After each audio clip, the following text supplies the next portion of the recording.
Yo, what's good, everyone? Welcome back to Key to the Game. It's episode 10. I'm your host, Key. My co-host with me today, Tank. Introduce yourself to the people, Tank. What's going on, man? Team Key to the Game, episode 10. Let's dive right We got, into it. we got my brother, man, Curt Kelly up here, man. Facts, Uh, facts, Rice, facts. Rice legend, man. Kansas State alumni, UConn alumni, man. What's good, Curt? What's good, man? I'm excited to have y'all, man. Good basketball minds. Gonna be lit, I, man. I'm I just ready. want to. I just want to tell you, man, I appreciate you for coming up here, man. Congratulations on that, on your new gig, man. We're No gonna get doubt. into that. No doubt. Well, it's whatever, bro. You know, you family. It's whatever for You family. know Plus, that. I bang with this, man. This is a lit platform, man. Yeah, this is long overdue. Yeah, Yeah, bro. hell yeah, long overdue, man. Long overdue. Appreciate the get and all that shit too. No Oh doubt. No doubt. yeah, Yeah. Yeah, the get, yeah, I You got know that's a fact, word. man. I know y'all a fan, bro. You know I got it. But nah, this platform is lit, man. It's gonna keep thank you, going. bro. I'm just Thank I'm you, just man. I'm just happy to be a part of it, bro. Real talk. Yeah, we Thank you, happy to man. have you. This gonna Word. be a goodie, man. I can't wait for the fans to see it. But we gonna jump right into it, man. Just Let's do it. just tell us a little bit about your growing up and how you got involved in basketball. Any influences or anything? Yeah. Well, I grew up in Bronx, New York.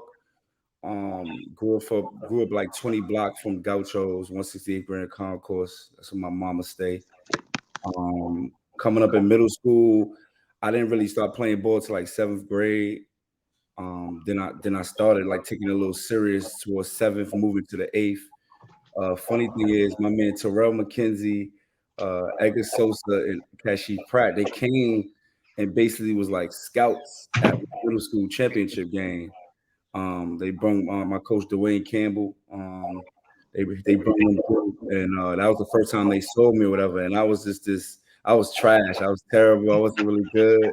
You know what I'm saying? I was really stink. But Dwayne seen some talent in me, and then they seen some talent in me too because they okayed it. They asked him. He asked them what they think. He was like, "Yeah, we got to get him." And I was just like a skinny, tall kid. You know what I mean? Couldn't really um, move the way I wanted to just yet, just figuring it out. But shout out to them, man. They the reason why I took off. Watching Cash, watching Edgar in my younger years when I was in eighth grade. Those two helped me grow in a year really fast. And then by the time I finished seventh grade, moving to the eighth, I played AAU. That summer, going to eighth. Then in the eighth grade, I just got really better, blew up. And by the end of my eighth grade season, I was top 25 in the country. So yeah, but I owe a lot to Dwayne. Shout out Dwayne Campbell from the Chos. And definitely shout out Cash Edgar and Terrell McKenzie. Them dudes was the ones that brought me under the wing, show me what it is. They've been playing since super biddies, you know what I mean? I kind of missed super biddies and got right into biddies. So Mm. but yeah, my influences, I got so many, so many family members and people that uh it take a village, you know what I mean? So I got a lot of family that really guided me through this thing. I'm blessed to have that. And yeah, that's basically what it was from the beginning. You know what I'm saying? Word. Shout out T Mac, man. T Mac was the T truth. Mac was cold. T Mac was like that. T Mac Downtown, was like that. Yes, sir. Harlow. You know the vibe. right, man. Yeah, yeah. But yeah, man. So you become top 25 in the country. So you number one in the city now, as USA. Yeah, at that time I'm starting to climb up to number one, starting to peak at number one. Once I start hitting the charts being top 25 in the country, yeah, they automatically gonna make you number one. Mhm. To be honest, I don't think I was number one at the time. I personally think Cash was number one. I'm about to say that. I know Cash was like one of Yeah, those ones in middle school. Cash, Cash and Terrell should have been 1, 2, and I put Edgar like 4, 5. I don't remember how exactly the list was, but I would always put them in eighth grade. I would always put them two ahead of me, no matter what the country was talking about. In the city, them two were so influential. You know what I mean? They were such big names. Cash been killing since Yeah, since like he was One, definitely one of those ones a nigga heard about yeah, early. Oh, yeah. he So facts. so I would put them up in eighth grade. But as far as talent, yeah, I was probably one of the best in talent as far as talent wise. Um, And then there was some other dudes out there, you know, shout out Malcolm Grant, you know. Four step. Yeah, shit, like no, he was living in Brooklyn. I lived in Brooklyn. I know what's going on. Yeah, he was one of them too. Justin Burrell, you know, it was a lot of names back then that was up there in the city. But yeah, I splashed at number one pause when I was like 8th grade. Yeah, facts. Yeah. Okay. So now we're in 8th grade. Was it always Rice, or was it other decisions that you might have been thinking about prior to just, you know, going to Rice? Nah, it wasn't Rice, bro. I was really like my parents and all that was really locked into All Hallows at the time. Okay. Like All Hallows, man. Shout out to y'all, P. Yeah, Shout out to All Hallows, man. I know Q would like that one right there, but yeah, All Hallows is about to be the move. I'm glad you didn't go, man. But you know, I went to visit. I went to visit All Hallows, and when I went to visit, the vibe I just didn't really like it. You know what I mean? I went to visit All Hallows first, and I committed there off rip. Then I went to Rice a couple weeks after that. But Cash was always in my ear telling me, like, yo, Mo really wants you. You need to come visit Rice. Don't just commit, bro. Trust me. Come visit Rice. Edgar's going, like, what's up? So I was like, yo, you know, all right, I come visit, but I'm going to Hallows. But when I visit All Hallows, bro, shout out to All Hallows, but you know, Key, the feel is so strict. It's And not like, buzz, chilling in class, like I seen people just so like, it was too like, it was a weird vibe, you know what I mean? So, and then the gym was small, you know what I'm saying? And they was &1 at the time. So, you know, I went to my visit to Rice. And at this point, I'm already committed to All Hallows, you know what I'm saying? But I went to visit Rice just for them, basically, because I wanted to see what Mo was talking about. As soon as I get in Rice, Mo just pop out a pair of some ill Nikes, like, yo, like, what's your size? So I'm like, yeah, at the time I probably wore like a 13, 12 or something. Like, he like, all right, bet. Pulled out a box of some ill joints. You know what I mean? I think he gave me the 8s or something like that.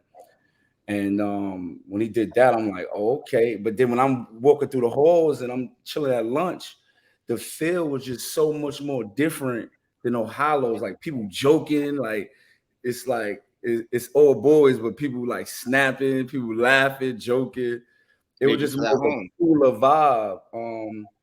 And then one of the biggest pitches that Mo gave to me, and then shout out also to Gauchos, my man Paul Brown at the Gauchos. They sat me down together when my visit was done. And they told me, it was like, yo, listen, go messing with Gauchos, you're gonna be a Nike kid, because Gauchos at the time was about to go Nike.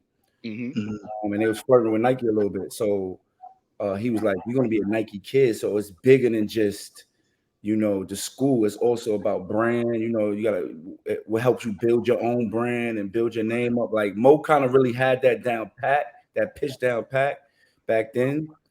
And I'm like, yo, well, I'm already getting packages from Nike, from Gaucho. So Mo like, yo, if you come here, you get double packages. Like you get a package, Nike send you the package to Gauchos and send you a package of Rice. So, you know, and Cash and Edgar was there. So I said, you know, I decommitted from All Hallows and I wound up going to Rice. And that's how the Rice thing started. But yeah, that's a fact. Like, yeah, that's not about it. It's crazy how brands and having connections between Gauchos and Rice was so impactful to my decision. And that was what year you was going into high school? That was like 2002, maybe 2001, because I graduated 06. So yeah, so like 02 you going in. Yeah. Mm-hmm. It's crazy to see the impact that the brands still have on the kids right now in 2023, 2024. Like they're swaying kids even more. Yeah, shit, everything about that. You know what I mean? There's so much more money. I said everything about that NIL now, so it's definitely like he was saying, branding. Everything is about a brand. Everything is a business decision. Everything. Word, Tank.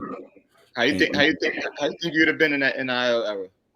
As far as probably rich. Probably rich for sure. You know what I'm saying? Like, because like I'm floating around high school and middle school and all that. I was floating around an era where you know, it was MySpace, you know, Tank, you know, Skonex, you know, that's like, oh yeah, Skonex, like that was the vibe coming up, and the internet was growing. So I think that the internet is just so influential to these guys, whole brand, you know, it's influential, period. So at that time, you know, I was number one in the city. I was top ranked kid. I was in newspaper articles and stuff. So, you know, definitely it'd have been in New York. Yeah, it'd have been buzz going crazy. And I probably got paid from different outlets, different people. Who knows? You know what I mean? But I may mess around, give me I don't know, a Maury NIL or something. I don't know. You know what I'm saying? So that's a fact. It's different now. You know what I mean? So yeah, you're right. That NIL would have been love, and then college is a whole nother story. You know what I'm saying? So yeah, we're gonna dive into it. We're gonna definitely get into it. So you enter Rice your freshman year. You don't play freshman though. No, I wanted to play Vars, but my stepdad at the time, shout out to my pops, my step pops, he didn't want me to play Vars because he knew if I was gonna play Vars, I wasn't gonna play a lot. You know, they had Shigari there, Russ, Auturo, shout out to my man D. They had some bigs already there that was in place that was gonna play a lot. So I was gonna play much as a freshman. So Mo wanted me on Vars too. Him and my stepdad kind of came to a medium and was kind of like, all right, well, if he can't play Voss, then let him play JV. Don't send him to freshman. Edgar and Cash was freshman. So I played straight to JV because they thought the competition was gonna be a little bit more better. They'll help me groom me for the Voss a little bit better. But the deal was, no matter what, when the JV season's over, they was gonna send me up to Voss for the playoffs. That was always the deal. Which did happen, you know what I mean? And we was in the semifinals for the JV team. Funny story. So like, we about to go to the semifinals for JV, and you know, Rice. You know, y'all been to school. You know what I mean. Yeah. People play too much. You know what I'm saying. So I get into little scuffles and playing around, slap boxing. Right. So I wound up getting into a little something with one of my classmates, and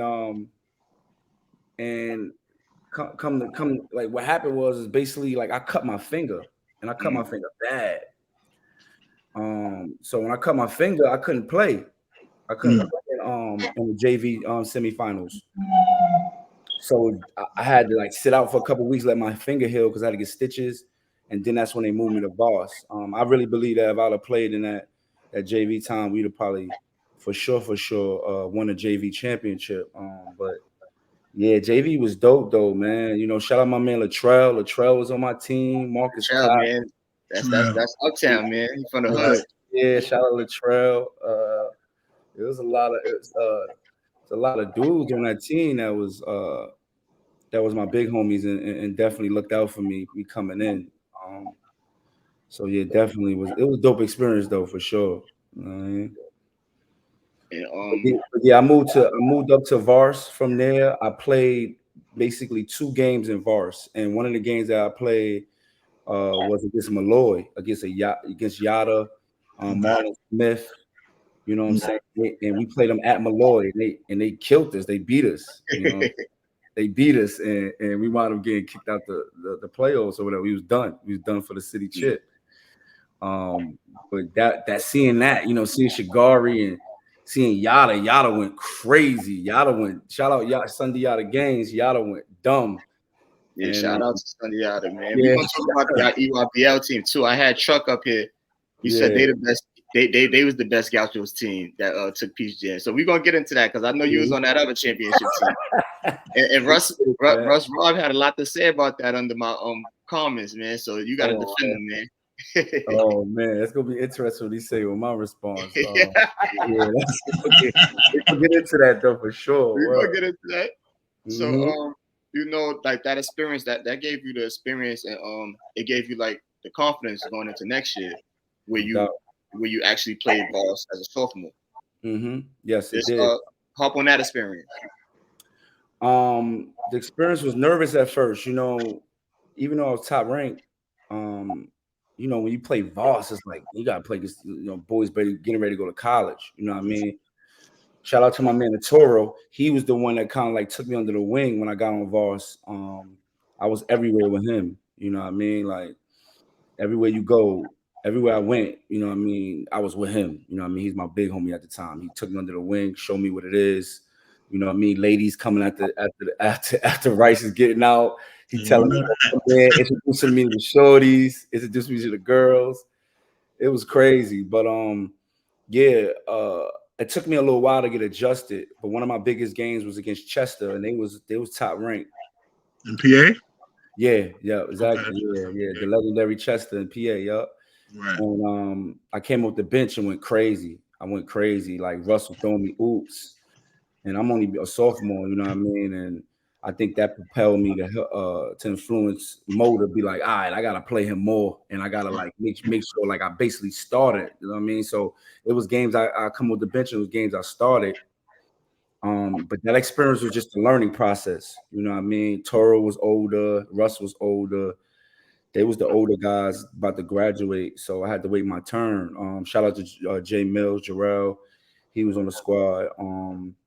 Is Edgar and them up there with you too at the time or not? Yeah, Edgar and Cash played. They didn't play as much as probably they wanted to at the time. Mm-hmm. I was really the only sophomore really playing like significant minutes. But they played some games for sure. Okay. And the practices was crazy. You know, we was stacked. You know what I mean? Like, so the practices was turned. You know what I mean? Shout out my man Teddy. Like it was a lot of Harlem guys, you know what I mean, was on that squad, and we used to go at it crazy in practice. We used to be talking crazy. But I think that was when my freshman year I hit a growth spurt as far as my height, and I also hit a growth spurt as far as like just my game. But sophomore year, I skyrocketed.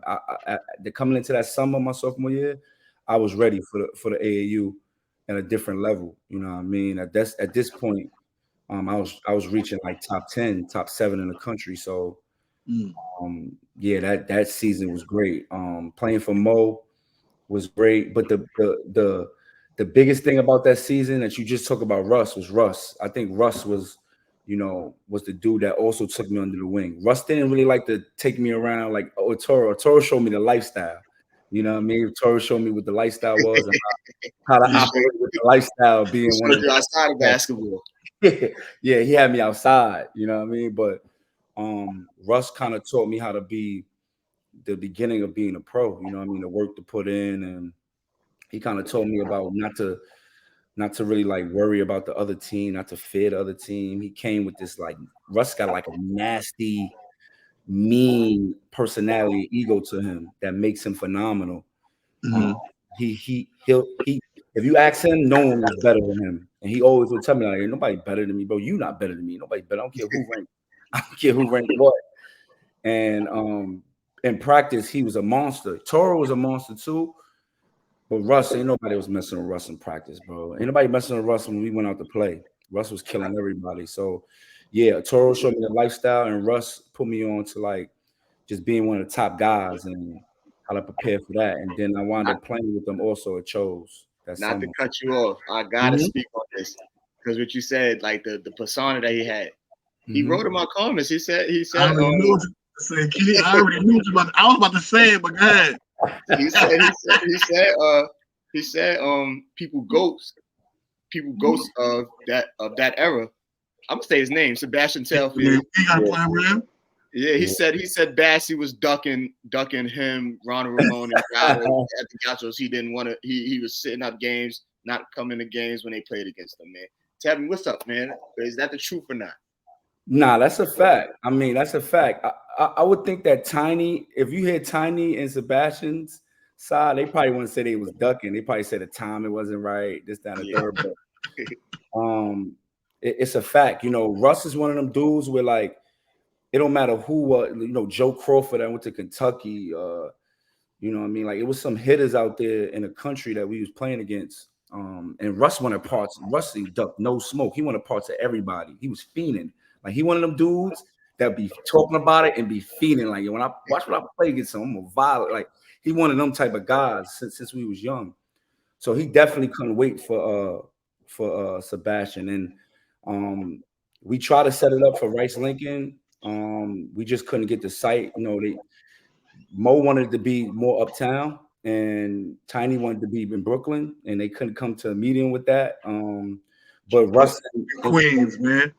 That's what to do, man. Had that shit in the garden, Florida or some shit. Nah, but I remember Russ telling Mo, like, y'all do that. Let's do that on a neutral site. Like, let's do that on a neutral site. And then Sebastian wasn't with it. Sebastian said, nah, I don't want it. Y'all come to Brooklyn. Sebastian and Tiny said, come to Brooklyn. So I see what he mean by ducking. And it was tournaments like ISA, the legendary ISA and those type tournaments that Russ wanted parts too. And then when it's time to play against the Juices or trying to play against them, Sebastian was, he wasn't available. You know what I mean? So we ain't gonna say you was ducking, Bassy. You just wasn't available. But you can go with that. Tell your story too. You and Russ. That'll be fire. That story too, man. Yeah, that'd be fire to have. And Russ, I'll let Russ tell that side of his story. And he probably got a lot to say with it. But Russ would never duck that. Russ would wanted that. You know what I mean? The question is that's good to ask Bassy is, did he want that? You know what I'm saying? Like, that's the question to ask, because Russ wanted it bad. Russ tried to make it happen multiple times. Who tried to make it happen? Even with the Chos. But the Chos was different. At the time with the Chos, they had the three-headed monster. They had, Sunday Yala, they had Ronald Ramon, and they had Russ. Ronald went to All Hallows, Sunday Yala at Malloy, and then Russ at Rice. And if you think about that, you know what I mean? Like, I wouldn't make no excuses for Bassy for ducking, but you better come correct. He had Eugene Lawrence. He had Eugene Lawrence on the squad. So, he had somebody with him, but should he had Antonio Pena too? He had the big. Yeah. But he had them three in ISA. Like it'd been a tough matchup for Bassy, because whoever you guard, who you gonna guard? You know what I'm saying? You gonna get smoke from whoever you gonna guard. Right. But yeah, that's funny Russ said that though. But that's a fact. I wouldn't say ducking, but things ain't aligned the way Russ wanted to align. You know what I mean? Nah, we ain't taking that. Some people gonna take that as ducking, Tank. You know what I mean? Like, I'm gonna call a spade a spade.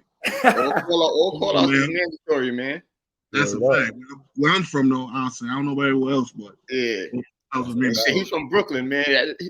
He from Coney Island, man. I would think it mean the same thing over there, but we don't know until he got to come up here and tell his story, man. Bassy, where you at, man? Come up here and tell your story. Yeah, fact. Yeah, niggas saying you ducking, man. The shit in Brooklyn is never run, never will, some shit like that, right? I love that. But hey, man, sound like a lot of ducking and running to me. But you Bassy, so we're gonna leave that alone. Yeah, we're gonna leave that alone. You Bassy, you still a GOAT. You was one of my GOATs. No doubt. For sure. Shout out to Bassy, man. He definitely one of the definitely. Shout out to Bassy and Russ. Legendary legends, yeah. So after your sophomore season, going into your junior season, like how's the preparation? How you feeling going in there? Is your confidence at an all-time high? Yeah, it was, because at this point, I started to expand as far as my reach of around the country, and my reach with different people started, like, this is when the sneaker companies start falling and different things going like that. Like my freshman year, I went to Nike camp my freshman year. I went to Nike All American camp my freshman year. But my sophomore year, I wound up going to ABCD. And I brought the plane over there at Reebok, Sonny Vicario. Sonny Vicario called me personally and was like, you gotta come to ABCD. Like, this is a different world. Like, you gotta come. So I curved Nike All American camp. Nike was upset about that. Mo got a handful of people telling him like, yo, come on, like. But at the end of the day, that's ABCD at that time, man. You gotta play. ABCD was crazy, and I had Derek Character on my team. I had like DC. A lot of people don't remember Derek Character, man. Yeah, that nigga was tough. He was the baddest motherfucker in the nation at that time with KD and him in his class. Yeah, facts. Nigga, Greg Olden, you shitting me? Yeah, I was in that game. 1 and 2. Yeah, that was a game that he wound up killing him, and Greg wound up going at it. I wound up killing Taylor King that game. I remember they had the little shit when they played. We definitely played with DC. Yeah, I killed Taylor King that game. But yeah, I started rolling with the Reebok a little bit. That's when the Panthers started getting involved. a little bit. But yeah, you know, ABCD became involved. So what ABCD did for me was it boosted me, you know what I mean? Because now I get to see some top ranked kids. I did my thing freshman year on Nike, on the Nike circuit and Nike All American. Now I'm rolling with ABCD, and that's a different vibe, you know what I mean? So that boosted me to being one of the top ranked kids, number one in the city again. And it was crazy because, you know, the ABCD All-Star game, that just gave me that feel. I was like, yeah, ain't nobody messing with me in the city. Like, if I'm killing out here with these top ranked country dudes, the city fool, you know what I mean? So that's a fact. So I mean, let us know some of the players that was inside the All-Star game. We already elaborated on Derek Character. We got Greg Olden. Name a few others, if you can remember. Devin E. Banks. Okay. I think Steph was there. Steph Curry was there. Eric Gordon was there. Dudes that was in my crack, Greg Olden. We said that. Should I know OJ Mayo got to be at the camp somewhere? Yeah, OJ Mayo was at the All-Star game with us. Y'all, Bill Walker was there. It was so many dudes. Lance Thomas. It was heavy, bro. It was heavy, man. It was so many dudes at part of that All-Star game. It was crazy, man. It was one of them legendary All-Star games, and I still got the jersey and the shorts. That's like one of the greatest games I played for real, because there's a lot of NBA pros on them rosters. You know what I mean? But yeah, that game made me feel something different. You know what I mean? That game gave me like that was your coming out party. Yeah. I think that was the year that, like, I knew that going into my junior year, I was going to destroy the city, and I knew that we was going to kill. Edgar was there, you know. Edgar and Cash came to ABCD that year. Okay. So it was just different, you know what I mean? I think all three of us felt different coming into our junior year, for sure. Take us on that journey to junior year. Like, how did you do that junior year? I mean, I know, but the people want to know what did you do that junior year? If I'm not mistaken, you was after school player of the year that year too, right? Yeah, I shared it with Levance Fields. Shout out to Levance. Me and Levance shared that, and we shared player of the year, Daily News player of the year, and he got me for Post, the New York Post player of the year. He won that himself. But yeah, my junior year was the year that that year was like a gift and a curse, because I was like really cocky and my ego was growing at that time. But at the same time, like, we was killing everybody. We took Hawaii, you know what I mean? We beat Fairfax. We beat Monteverde. We killed Monteverde. Oh, y'all played Monteverde? Yeah, we beat Monteverde. Yeah. They had my boy LD Williams, who went to the Wake Forest. Okay. Well, yeah, he was there with Jeff Teague and them. Yeah. I'm talking about. You know your stuff, man. Yeah, I know your stuff. Yeah, you do. Yeah, you know your stuff, man. That's big time right there. People don't know that. Remember, son. I can't answer that. Yeah, that's what's up. But yeah, we beat them, and then we wound up beating Lance and Levance and Levance, Saquon Stone. We wound up beating them by like 30 in that championship. But they wound up getting us back in the city championship, legendary game. Shout out to me and Saquon Stone. That was the one time in high school I could say somebody cooked me. You know what I'm saying? Like on the stage, like he violated, he cooked me. And, I'm gonna stop you right there. It might be one more. I think that senior year. Who we talking about? Slim Shady? Nah, Darrell Arthur, man. That's Slim Shady, yes. Okay. Slim Shady. I ain't like that work. I'm gonna tell you right now. Yo. Nah, funny story about that joint, right? Dive into the story. So I got in foul trouble at the beginning, right? So Mo sit down next to me, and it's my man, rest in peace, my man Kev Shaw.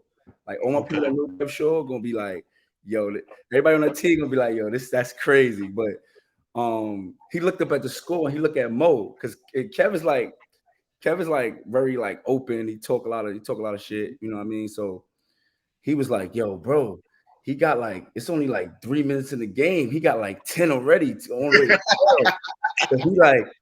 he like, yo, I know my math ain't off, but he on the way to getting 60.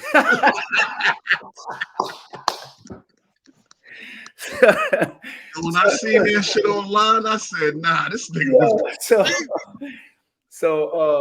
So Mo, let's start laughing. Mo laughing like, "Yo, Kev, I'm not in the mood to fuck around and play with you right now. Like, stop." Like, yeah. But but he started laughing. Everybody on the bench dying. Chris Fouch, all of them just dying. So like, that's one of them legendary times where like Edgar wanted to win MVP because we wound up coming back and winning. Sos wanted to win the MVP of that game. It was in Iona too. But yeah, Slim Shady was one of them boys, man. I know Kansas, man. He was one of them. Yeah, he was tough. That nigga was a grown man in high school. Yeah. The funny thing though, at the time, I had never heard of him until I seen that y'all played him, and I'm like, all right, dude, I knew who you was. We didn't know each other personally at the time, but the baddest motherfucker in the city. Like you, I think that shit senior year. I'm a freshman. Somebody went at Curt Kelly. Yeah. So I'm like, all right, he got to be something. He tried to go crazy. I had to go reach for this motherfucker. That's like good dog. Come on, man. Yeah, take a sip on that one. But facts, Tank, I ain't gonna hold you, bro. I like that's why I love my man Sos. Because if we lost any cook like that, it'd have been nasty work. But because like second half, I wound up coming back. You know what I mean? He wound up outscoring me, but I still had like 20 something. You know what I'm saying? It didn't look too bad, like on paper, but it looked. If you watch the film, it probably looked. If you watch the film, he was at the game, it probably looked crazy because he in the game got me in foul trouble. He had 12. He was cooking like, but he was a tough cover. He was big and strong. He had moves in the paint, but he also step up out there and pick and pop. Yeah, he could pick and pop and shoot the three. So I didn't know he could shoot like that when I first played him because I played him in the summer, and I wound up cooking him when he played for the Dallas Mustangs. And he wasn't doing that like shooting threes and all that. He wasn't doing that. I guess you know, shout out to working on your game, bro. He worked on his game, and at that game, he said, "Yo, the only way for me to kill Curt is I gotta take him outside a little bit more." Yeah, strength. He started using his strength. He was pretty much strong at the time. Yeah, he was. That nigga was like a grown man in high school. Yeah. I remember something though. Like I used to look at the rankings and shit. So I look at shit now. YouTube wasn't heavy, but it had certain shit come up and all that, and I seen some game, but I remember that shit vividly. Like, damn, I'm like, yo, he got that Curt, whatever. Nah, he did. In the article, like they saying it like, oh, so I'm like, damn. Nah, I always get flowers when it's due, bro. Nah, he like shout out to D. Arthur, man. He cooked Slim Shady's. They call him Slim Shady, bro. Shady. Shout out to that's his nickname. Like anybody from that Midwest, that Texas vibe, gonna know Slim Shady was one of them. Yeah, Slim Shady was cold. But yeah, him and Saquon is like anybody in the city can say whatever. But one thing they can't say is they cooked me. Like they was the only two people in high school that came into the city and violated. Only two. Only people outside the city that I went at it with probably was KD. I went out with KD. I went out with Thaddeus Young. People that are supposed to be going at it with you. Yeah. So that's you feel me? That's not an insult to you when they no doubt. They pros. They multi-year pros too. Basically, Darrell Arthur told you got away with it, but you ain't get away with it. Yeah. That's basically what he had. He had the mental note from the summertime. That's a fact. That move like crazy. Take that. Yo, you want to know what's funny? What's up? You mentioned Trell. Trell brought me to that game when y'all played against Xaverian. Okay. I was in 8th grade because I think that was your 11th grade year. Yeah. I was in 8th grade. Trell had brought me to that game, so that's crazy that you mentioned him. Yeah, Saquon, you know what I mean? That like he cooked, won the game, helped them win the game. OD helped them win the game. Like he basically won the game for them. And Jim Calhoun, Rick Pitino. There was so many college coaches there. Like we're gonna get into that Jim Calhoun situation too. Word up. We're gonna get into that with Billy Donovan. There was some hitters there too, some big time coaches that was there. And he cooked, bro. You know what I mean? I really believe that Saquon Stone is one of them dudes that I couldn't understand why he didn't get the college recognition he should have got. A lot of people thought he was a power forward for some weird reason. Because when he played with us AAU, because I played with them at AAU before that, my sophomore year. Who he played? He ran with the Gauchos? Yeah, it was me, Saquon, Tone Pena, Levance, Jesse Sapp. Shout out Jesse Sapp, Harlem, Jesse Sapp. That's why he put Jesse Sapp on the map for real. You know what I mean? That summer, that summer put him on the map. You know what I mean? So we had a squad, bro, and we ran through everything in the city too that year. Only team I was messing with was Riverside and maybe the Panthers, but yeah, Saquon was special, man. He just couldn't really shoot it. I think that's one of the reasons why he didn't really get the recognition, but he had a mean handle, strong left, had a strong left. He could play point guard. He was different, bro. I think if he was around now, this era, he'll be valued more. With the small ball and the point forward, whatever. Yeah. He was like a point forward for sure. But this era, he could play the three a little bit more, the point a little bit more, because it's positionless now. You know what I mean? So it's a little different. But yeah, they beat us and they wound up making it all the way to Glen Falls that year. And cooking up in Glen Falls. We wound up losing. We beat Danny Green and I don't know if we beat. My fault, Danny. Danny, if you seeing this, my fault. I don't know if y'all beat us, but we wound up playing Danny Green that year too. Yeah, y'all played him in Fordham too, I think. Yeah. I was at that game too. I don't recall. I don't know who won or not, but I was at that game. That's the only time I ever seen Danny Green play. Yeah, he was ill, and he was ill too. He was ill too. And another kid named Talik. Talik was there too, point guard, little really strong point guard. But yeah, I don't know if we won the game, but yeah, that game gave me nightmares for a while, bro, because cooked me. They came up to get it. You know what I'm saying? They in Florida, they in my borough. You know what I mean? They Brooklyn dudes, they in my borough, and that was to like win that Catholic school chip too. So that was a tough loss for me. But yeah, my junior year was the coming out party. I think sophomore year could be included in that coming out party, but junior year was the year where like it solidified me as being like, the best in the city for sure, like no question. Best in the city. I would want the best in the city any class. I think I'll be one of the top ranked kids in the city. 05, this year before.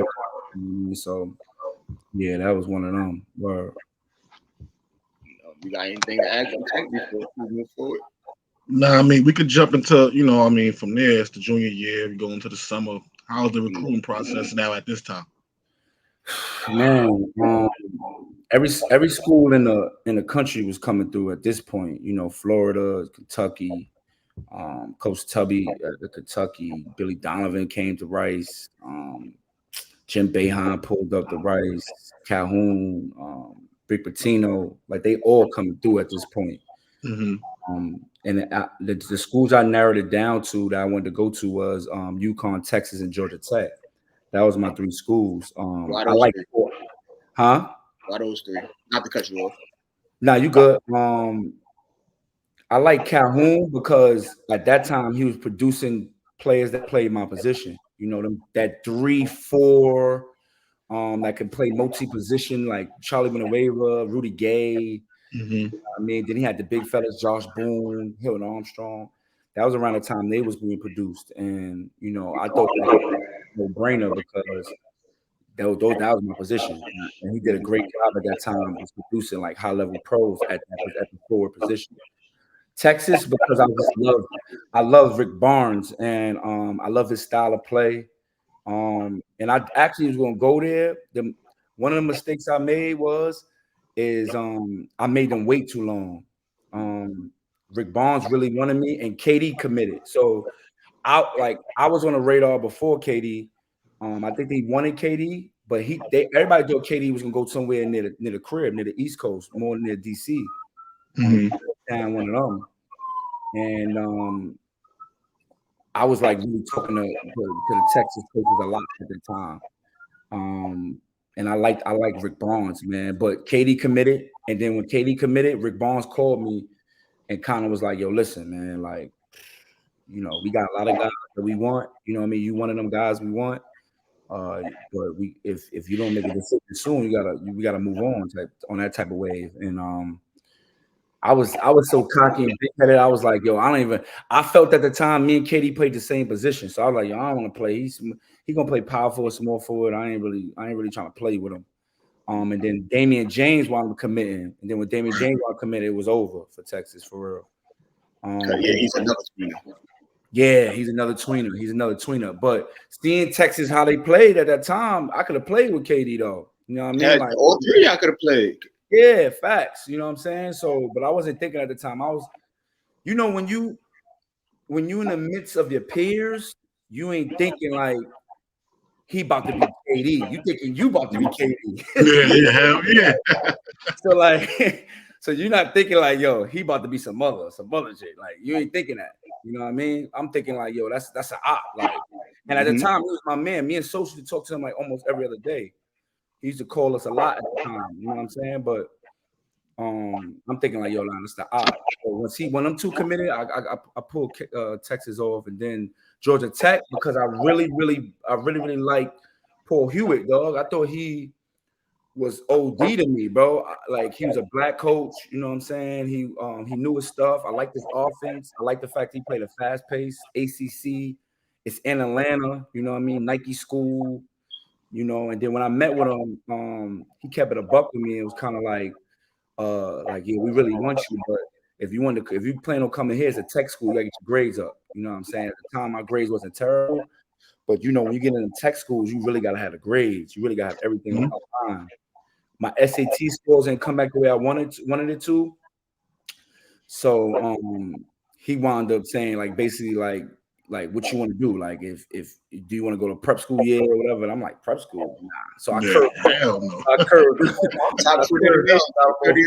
Yeah, that's not happening. Yeah, that's a fact.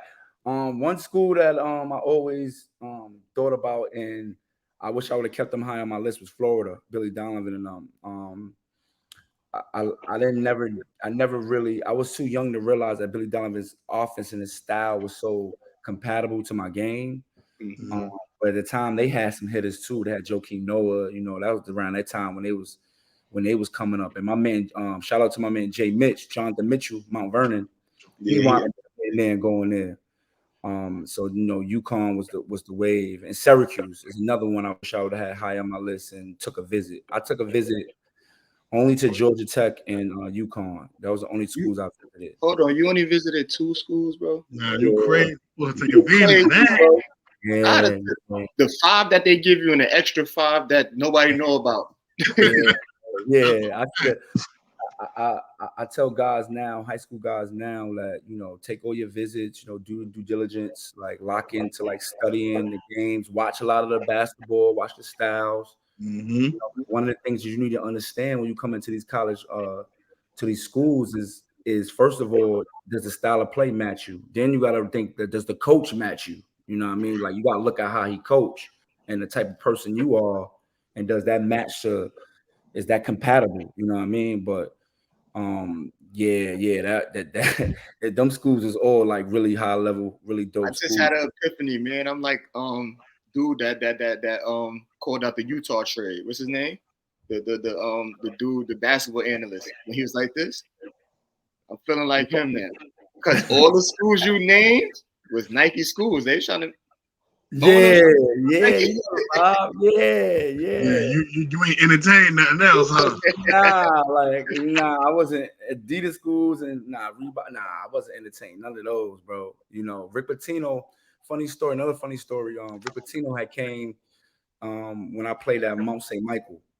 Rick Pitino had came, and me and Edgar was on his radar. And at the time, he really came to recruit me. Like I was the one that he was sold on, and Edgar was like on the fence. He seen that game I played terrible, dog. Like I played so bad that game, and Edgar killed. You know what I mean? Edgar murdered that game. I think he played either St. Raymond's in the semis, or maybe it may have been something. It may have been Mount St. Michael. I don't remember. We played somebody in the semis to go to the borough championship, and he came to that game and he saw Edgar. He fell in love with Edgar. And he told Mo. I remember Mo pulling him to the side and like, "Yo, Louisville scratched you off, homie." I'm like, "What?" I'm like, "Louisville scratched me off. What?" Oh shit! Pitino scratched me off and wound up being in love with Edgar. You know what I mean? Shout out Sos. So And Edgar was in love with Louisville. You know, he got a lot of ties there. Juan Palacio, what's the other guard? Garcia. Had to be Francisco for the BX. Yeah, so Garcia wound up calling Sos. I remember like yesterday, the day that Sos got that call and was like, yo, I'm going to Louisville, dog. Garcia just called me, bro. I'm going. So yeah, so Rick Pitino was off me.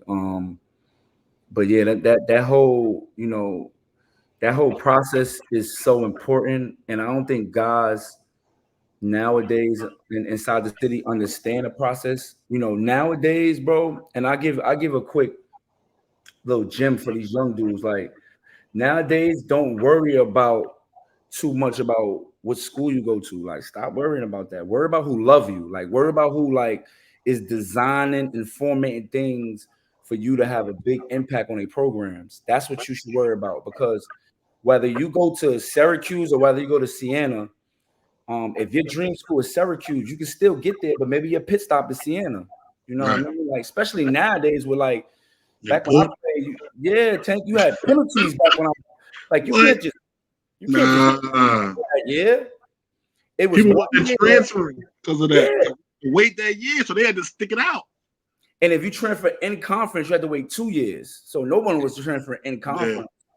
So like, and some coaches not even allowing you to transfer in conference, right? Because they had to sign off at that time. They got to allow you to go to the school within this. So yeah.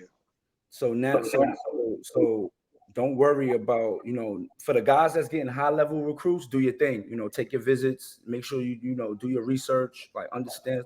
But guys that's not getting highly recruited or young boys is not really getting the schools that they think of, don't worry about that, bro. You know what I mean?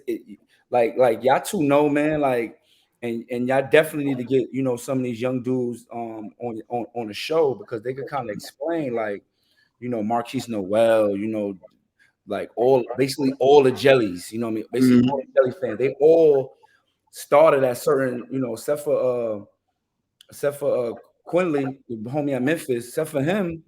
All the other jellies went to St. Peter's, one went to like even worse school, wound up going to UAB and killing, you know what I mean? Like, and Jelly's at Ole Miss right now going crazy. You know what I'm saying? Oh no, you talking about Juju. Yeah, Juju over there wilding. Yeah, he tough. He tough. Started at St. Peter's ties too. He got block ties. So I just text my man because I was talking to my man, and you know St. Peter's coach, Shaheen Holloway, he had left St. Peter's and went to Seton Hall. So my man, he was at I said you told me that the other day what he said. That's crazy. Yeah, it was crazy. My man had asked him like, yo, because my man, he lives in Jersey now, but he's from my neighborhood and he's big on basketball. Like his son is one of the young players that's really good. Son's probably like 10 years old. So he asked Shaheen Holloway, like, why didn't you take Juju with you? And he said Shaheen Holloway told him he can't play at this level, Big East level. I text my man the other day. Fast forward a couple years later, I text my man the other day. And my man said it made him feel away because he said Shaheen Holloway was like small. He's too small to play at this level. Not that he not talented enough. My man, his son is small. So he like, yo, you can't tell me that because my son is a small guard. Like, so I text my man the other day. I'm like, yo, you see what Juju doing right now, right? He might be better than every Seton Hall guard that they got right now. As far as him playing. I said, man, don't never let Shaheen Holloway tell you nothing about no little guards, man. Right. And they came back, he's like, yo, Key, I dare remember I told you that. I'm like, yeah, I never forgot about it. That's big time, Key. That's something that, you know, these young dudes need to hear, bro. You know, size matter, of course, but in a way it doesn't. You know what I mean? It's all about what you present and how you impact when you're on the court. You know what I'm saying? If you could defend, you can make some threes, you can shoot pretty well, you'll be fine. You know, no matter what. Turn that ball over. That's a fact. Don't turn the ball over, You can knock it down, you can stay in front of your man, you're gonna find time on the floor. Because that's what because that's the concern. Like, oh, if I get this small dude, you know, guys gonna pick on him. Or if I get this small guy, how he gonna score over bigger defenders and all that. But if you're able to do those things and not turn the ball, that's big time. Turnover ratio is important. If you're able to do those things, then it just make it different. You know, Marquise, you know, proved that you know, that's my young boy. He proved that big time by the way he plays, because he's a great defender. You know what I mean? He don't get punked at all. And he uses his height as one of his superpowers. It makes him always have a chip on his shoulder. You know what I mean? So yeah, these young boys need to understand that like trust the process, lock in, you'll be all right. You know what I'm saying? Like, let me take oh, go ahead. My fault. Nah, you good. I'm listening. Nah, you good. I was going because we was going a little fast. We went past that Peach Jam team because you was a sophomore on that team. I forgot you was playing up. For Rustin, yeah. Chuck said they the best Gauchos Peach Jam team. How you feel about that? Man, I really believe that, like, that's such an ill question. That's like one of the greatest questions I've ever heard, for real. And who was on that team? Because I'm not familiar outside of you and Yada, Ron Ramon, and Russ. I don't really know who else was on your team. Todd Gibson was on that team before he became the USC Todd Gibson. He was on that team. My man Mike Davis that played for Xaverian, he was on that team. My man James Barrett went to Sam Houston, aka Brooklyn dude, Goo. Everybody know Goo. He coaching right now at Oklahoma State. He was on that team. They had some. Then Me Cash and Edgar was on that team. I'm trying to think who else. It was a couple of people in the 05 class, like Levance would pop up, Saquon would pop up. And if I miss anybody, when this come out, Russ and them dudes, Rush Yada, Ronald, y'all can add whoever y'all feel was legit on that team. But the thing about that playing against Truck and them, Truck, Kemba Walker, Kid Fouch, yikes. It was guard heavy. Jordan Theodore, they had a lot of dudes, Curt Lovin, some of they bigs went to like big time schools too. But the thing I think that would be the deciding factor would be if those little guards can guard them, because they bigger guards, you know what I mean? Like, I think the biggest mismatch is probably Yada though. Like, I don't know who really would on that team, and Truck and Kemba and all them. I will hope they see this and get their opinion, but I don't know who gonna guard Yada, man. I don't know what Russ guarded at that time. The way Russ defended, him guarding Kemba would be interesting. You know what I'm saying? Russ could defend, and Russ would have known who Kemba, like this Kemba, and Russ would have been like, man, I got him. None of y'all touch him. That's my you know what I'm saying? I mean, that's a Big 12 all conference defender. Yeah, that was his calling card at Kansas. Word up. So it's absolutely interesting to see how that would play out. If I had to choose, I'm gonna choose Rush Yada and them because I was on the team. So, and also because I didn't see them. I didn't see Kemba and them live. I heard stories, but I didn't see them live. And Russ and them they was dominating, bro. They was dominating just like that team was. You know what I'm saying? And they was just so much more grown, I think. You know what I mean? No disrespect to Truck and them. They did their work. They put their grind in. But Russ, Yada, and Ronald was just grown folks. You know what I mean? They were mature at their age as far as body and stuff. Yeah, like Russ is like 6 feet 6'1", but like strong as hell, like really tough. Fullback. Yeah, really physical. Yada's like 6'2", 6'3", like 6'2"-ish, and he's like built like a linebacker or like a running back.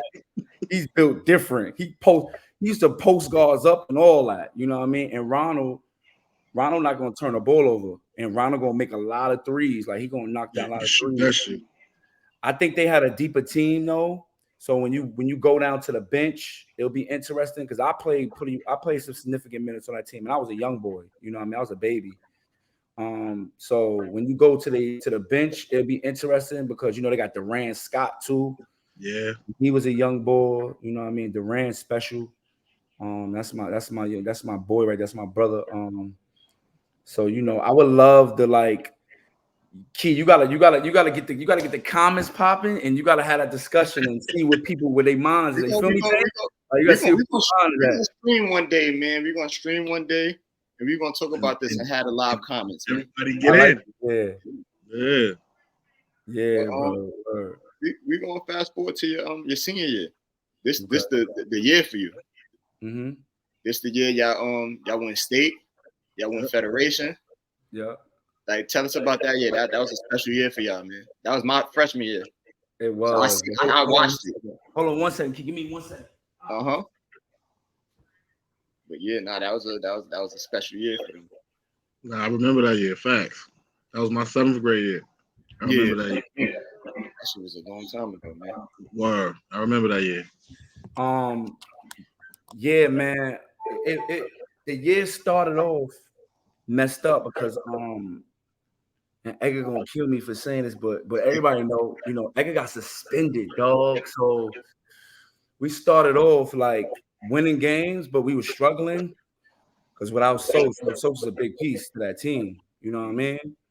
So without Sosa, it was tough. You know what I mean? But I think that year was the year that propelled Momo Jones, and shout out Momo Harlem. Definitely shout out. Definitely shout out. Yeah, Momo and Kemba grew that year because without them playing, they had to step up to the play and play. And we go into we played in Portland, you know what I mean? We played in Oregon. We playing against Kev Love and we battled against Kev Love and we battled against my man Dante. I'm bugging my man Dante. What's homie that went to Syracuse? Man. Syracuse. This is named Dante Hall. It ain't Hall. Dante Green. Yeah, we played against Dante Green and them too.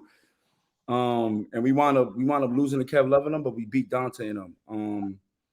So that year, Kemba and Momo grew. But by the time A came back, we started running it up. We ran the city, ran through the city, ran through the Catholic School League. We killed the Catholic School League. Our toughest competition was our rivals at the time wasn't even St. Ray's. You know what I mean? Our rivals at the time was Christ the King. I was about to say that. They was dogs. You know what I mean? They had Malik Booth. Larry Davis and them. Yeah, Malik Booth, Larry Davis. You know what I mean? They had a couple of really, really, really good guards. That was really special. So they wound up being our rivals. So that was the toughest competition at the time. All Hallows, we got them out of it, and then they was done. You know, Malloy, St. Francis, all of them was done. You know what I mean? But we wound up making it all the way to Glen Falls, the semifinals to go to the state championship. And at this point, we in full throttle. You know, Edgar been playing for months now. We kicking. Everybody having a good season. Cash have a good season. I committed to UCONN already at this point. Or was on my way to commit to UCONN. Edgar committed to Louisville, and Cash going to Seton Hall. Mm-hmm. So everybody had their commitments probably like locked in. Momo playing outstanding, Kemba growing. So we was lit. And we ran into I regret because at the time I never really got hurt. I never really got hurt. Like I never really had like a injury that affected the way I played during high school.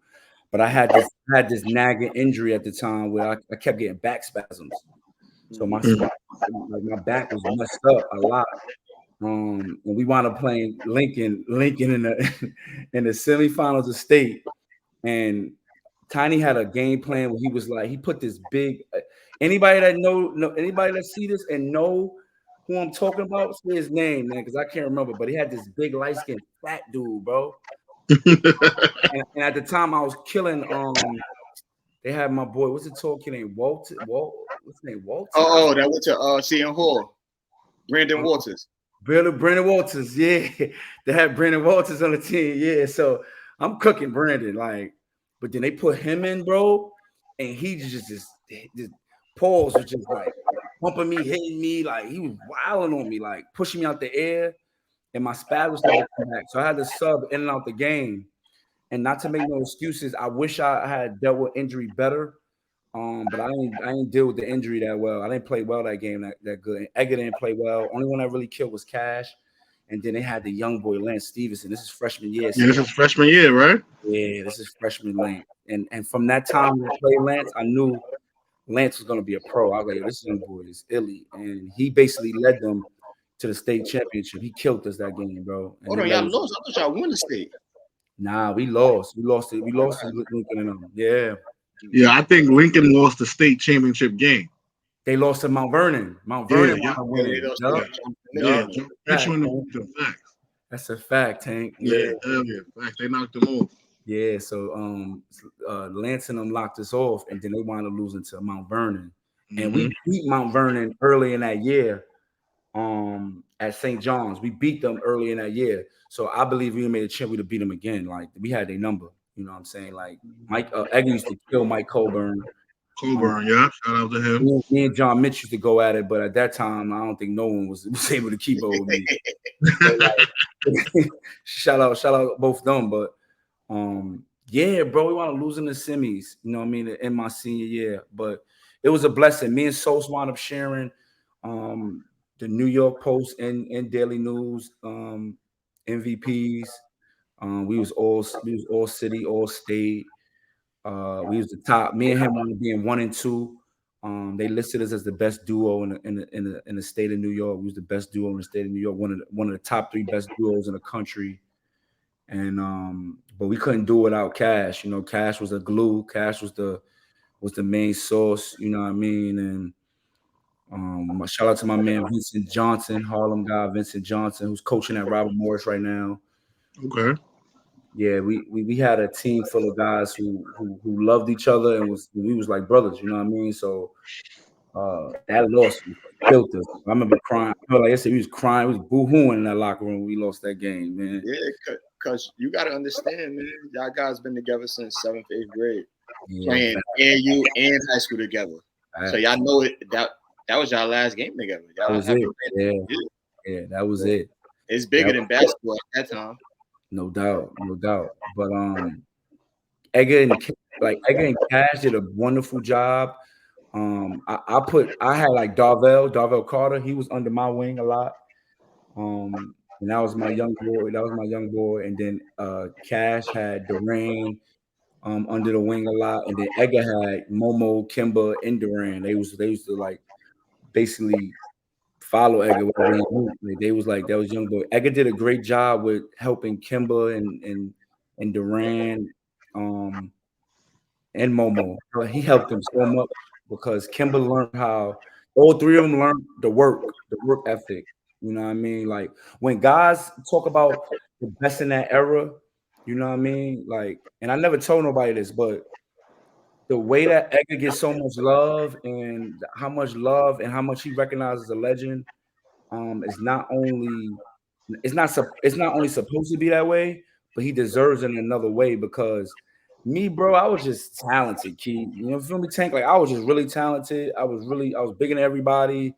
I had a lot of skill set to me. Edgar worked for everything. He didn't have the height. He didn't have none of the things that I was possessed with and that I was blessed with. But we talking about a kid who was like, you know, small, skinny, only could shoot when he first started and wound up being the second best ranking wise in the city. That's why if I sit down with people and they be like, yo, I think Edgar was the best at that time.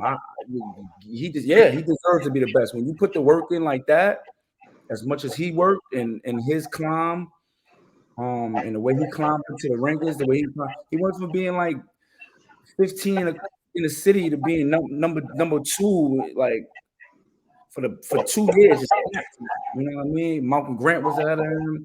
It was a lot of dudes that was ranked ahead of him during that time. That Larry Davis was ranked ahead of him. Like all these dudes, he just passed them. You know what I mean? And shout out to Sos. He one of the hardest workers I ever been around. You know what I mean? That boy got on creatine one summer. That's some shit they use in the South. What? That boy got on creatine one summer and came back a little stocky. He spent a lot of time in the gym, worked on it being a point guard, and he wound up, you know what I mean? I remember he was excited about having Marist be in a school that was recruiting him. He went from Marist to having all these top schools in the country recruiting him. Yo, Curt, not to cut you off. You and him never thought about playing together after? Like, nowhere? We did, but when Rick Pitino wound up getting off me, it was over. He was just sold to Louisville. He loved Louisville, bro. He wasn't going nowhere else but Louisville, dog. Yeah, I was just watching. I was just watching Jeff T podcast. I will say that shit too. I was gonna say that shit earlier.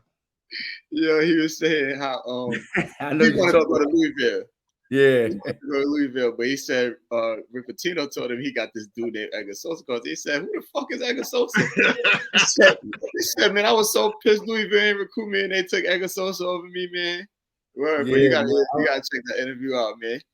I would love to speak to Jeff about that. Probably was higher than him at the time. Yeah.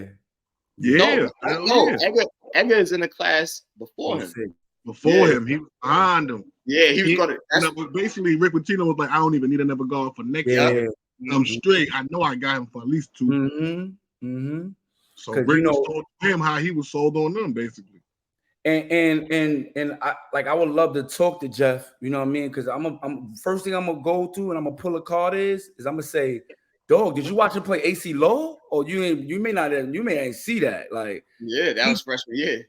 He killed AC Law in the NCAA tournament as a freshman. Game winner at Kentucky.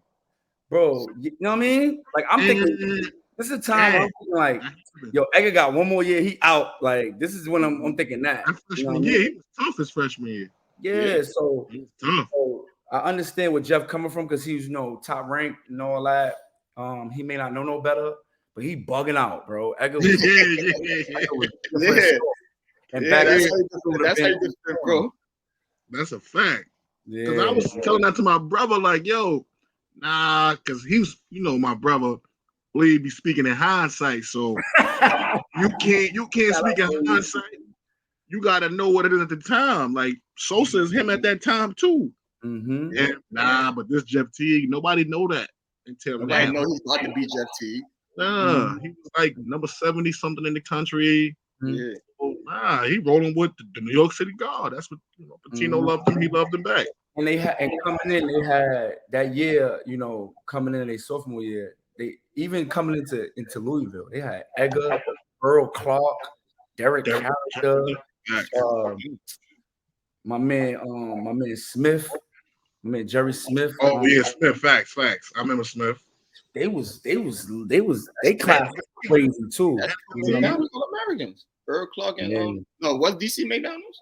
He should have been. He had. I mean, if not, it was probably because of some type of like 50 years something. But other than that, he should. It was because it was the same reason why I didn't make McDonald's. It was because the grades.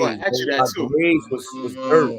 Okay. So like the real me and DC wasn't supposed to go to college after our freshman year.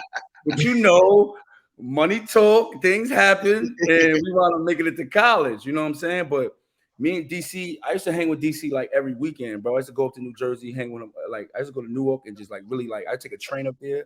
And at the time, I used to go to Elizabeth, to his crib. He lived in Elizabeth. I used to take a train to Elizabeth, chill with him, bugging out, and then we'll go to Newark, and he'll take me to like certain parts of Newark, like the hood and all that, chill in Newark, and then we'll go back to Elizabeth. I'll spend the night, and then I'll go back uptown. But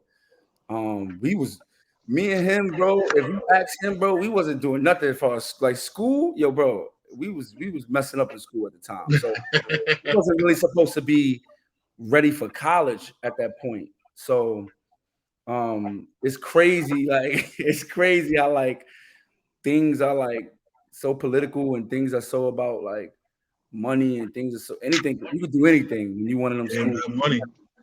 So we ain't have to go prep school. So but one of the requirements in McDonald American, you have to have a certain GPA, and if it's not about GPA, you have to be 100% stamped to go into college that following year by the time that they put the list together or by the time the votes came in. I had the votes. I went to ABCD. I went to all these camps. DC definitely had the votes, but we just ain't have the grades. And at the time, they already had Lance Thomas. They already had Earl Clark. That those dudes made McDonald's too. So that's a lot of dudes from that same area going to McDonald's. But I was ranked, if not higher than Lance, I was ranked like a couple spots lower in some polls, or even Earl. Like I was ranked a little bit lower than him, or a little higher in some depending on who got the list. So me and him definitely supposed to make McDonald's, but we just messed up in grade wise, so we didn't qualify after that. But yeah, DC was OD, bro. DC was OD, man. The Derek character, shout out Derek character. He was one of them. He was one of them. It was tough. You didn't make McDonald's, but you did make Joint All-American. Yeah, I went to Jordan and I wound up playing in the Sonny Vicario joint, the Reebok joint too. And the Reebok joint was experience. The Jordan joint was crazy. You know, you got Vernon Macklin, you got Dad Young, you got DeJohn Summers, you got Tywon Lawson, you got Sharon Collins, you got you name them, they there. Yeah, you got Derek character, you got like some hitters coming to that game, and Dad and KD want to win the MVPs for both their teams. But that experience was crazy. I was at the crib, you know what I mean? I'm being in New York. But what I messed up at in that All-Star game was I wanted to showboat and do dunk. Like I was trying to throw off the backboard. I was trying to just have fun. That's when like KD was KD. So KD had a different mindset. He came in the game trying to get right. Dad came in the game trying to get right, like trying to get as much points as possible. And that's the way you should play. You know what I'm saying? And then the Reebok joint was crazy because it had Earl, it had DC came in that one, Greg Oden, Daquan Cook. What that was, the round ball joint? Yeah, round ball classic. Yeah, Tank, you know your way, bro. You impressing me, dog. You know your way. Round ball classic. That's a fact. They had so many good players in that joint. Like basically the whole Ohio State team made it. Mike Conley, all of them. Yeah, Mike Conley, Daquan Cook, and all of them. Yeah, all of them. David Lighty, all of them wound up going to that. And then on my team, we had me, Earl, DC, Paul Harris was on my team. Shout out to Paul. We had some dudes on that team that was illy. And I wound up killing that. I learned from my Jordan Classic game because my Jordan Classic game I may have like 6 or 8 points or something like that. Then I wound up going to the round ball, and I wound up having 20, and I had 20, and DC had 21. So DC wound up winning the MVP because he had 1 point more. We won too, and he wound up winning the MVP. So that experience was crazy, bro. Like parties and hanging out, and like we was like young superstars, bro. We taking me and Edgar to KD, Dad, and all them to Dykeman, and it was no games at the time. But we just took them to the area, showed them where we play. Took them to Rucker. I took them to my hood. Took them to Patterson Project, where a lot of my people was from. So I had superstars inside Patterson. You know what I mean? So it was just different at that time, bro. It was different sauce. And then the round ball was in Chicago, so that was. Too. That was fire too. Facts, yeah. And Greg Oden was illy at the time, bro. Greg Oden was illy at the time. I just wrote on Twitter after watching that I'd never seen a dude at the high school level that could dominate a game defensively and still get 20 on the other end since Greg Oden. Yeah, it's a fact, Key. It's a fact. He to have a 7-footer, got his height, be that athletic. You see it now in a way, but I compare him as far as like centers at his height. I compare him to dudes like Dwight Howard, bro. Like seeing it live was just he was dominating, bro. You throw it up to him, he's gonna it was crazy, bro. Like, but you could also drop that shit down and he could go get him one himself. Yeah. He don't need he could post up. Right. Either or. Yeah, left shoulder, right shoulder. Spin off, you dunk it. He was a lob threat. He in a defensive end, he was a monster, bro. I remember in the All-Star game, bro, and me and my man Earl laughed about it a couple years after, right? So Earl, like, when it's time, I'm trying to throw it on Greg. And I remember looking at him like, bro, we're not dunking on him, bro. We're like, bro, we're not dunking on him, bro. I'm telling you, like, we're not gonna catch him, bro. And he like, I'm gonna catch him. So, like, both times, me and Earl had chances. Like, one time I had caught in the middle of the paint. I went up, and as soon as I went up, I seen him, and I wanted to float in the shit. Like, God. And then Earl had caught him on a fast break. Earl, like, caught it on a fast break, took it. It was like mano y mano. Earl wound up doing some like finger roll joint and getting fouled or some shit. And he got to the bench. It was like, nah, Kels, you right. We ain't talking on him, bro. You ain't bro. Nah, he was different. He's a different defender, bro. Mobile, could play pick and roll, could guard it. He deserved to be number one pick at the time. You know, if it wasn't for injuries, he'll be one of them legends. I believe so. At his college career. You know what I mean? People don't realize they tank. You know, like, yeah, you know, too. They made it to the national championship, bro. Yeah. He played left-handed the whole season. The whole season he played left-handed. And they lost to the defending champions. And he was the first team All-American playing with the opposite hand. That's crazy. Bro, crazy. Broke his hand and couldn't like, come on, bro. Season. Come on, bro. Like, you don't be hearing stories like that. People be I'll be like, I'm gonna play with your hand all season. You gonna go, nigga, you crazy. He did that though. Yeah. Yeah. He played with your hand the whole season. And cooked. Out, bro. First round, first pick, bro, off the gate. You know what I'm saying? 1 year in college. You know what I'm saying? So when people make jokes and all that, if it wasn't injury, y'all be talking about him a little different now. Like that boy wasn't. Aldridge just said. Yeah, facts. LaMarcus was on All the Smoke. He said, man, when Greg Oden was healthy, he was playing. My ass was on the trading block. He said they was trying to get me out of it. He said when me, Brandon Roy, and Greg Oden all played together, we had a record of 50 and 32. Like all out of the 82 games we played together our whole time. We would have been one of them good teams, and they always down. But you know, injuries happen. No doubt, and I believe that because LaMarcus was ill too. Yeah, LaMarcus Aldridge was cold, but that's creative. Hey, cut out the Greg Oden talk, man. No, the real man. He won it on. We're gonna jump into this college now, man. You choose UCONN, man. And you know, it wasn't the greatest experience for you, but it still was an experience. It was a learning experience. And me personally, like you said, you was cocky in high school. I didn't know you personally in high school, but I seen it. Like, all right, you had all the right to be you was the baddest motherfucker in New York. But me knowing you then, or seeing you then, and knowing the 35-year-old Curt Kelly, I was like, he got so much humble, and he became so much humble as a person. And I think this right here was the experience that helped you become humble. So just tell us about that experience. Coming into UCONN, we had about 8 freshmen. Stanley Robinson, Jerome Dyson, Doug Wiggins, Jonathan Mantle-Dove. We had like a insane freshman class, and it was one of the top in the country. He was like top 3 in the country for recruiting classes. Coming in, I think if you just sit down with Calhoun and ask him, he would say Curt was the one. You know what I mean? I was a really good defender. I could play both ends. I was like really athletic. And at the time when I played UConn my first 2 years, I played more small forward than I did power forward. And the reason why I did that, the reason why he had me do that was because I was a really good defender. So he'll put me on like some of the best defenders. Like when we play, you can name anybody. Play Georgetown, play Louisville. I'm coming in to guard one of the best defenders for sure.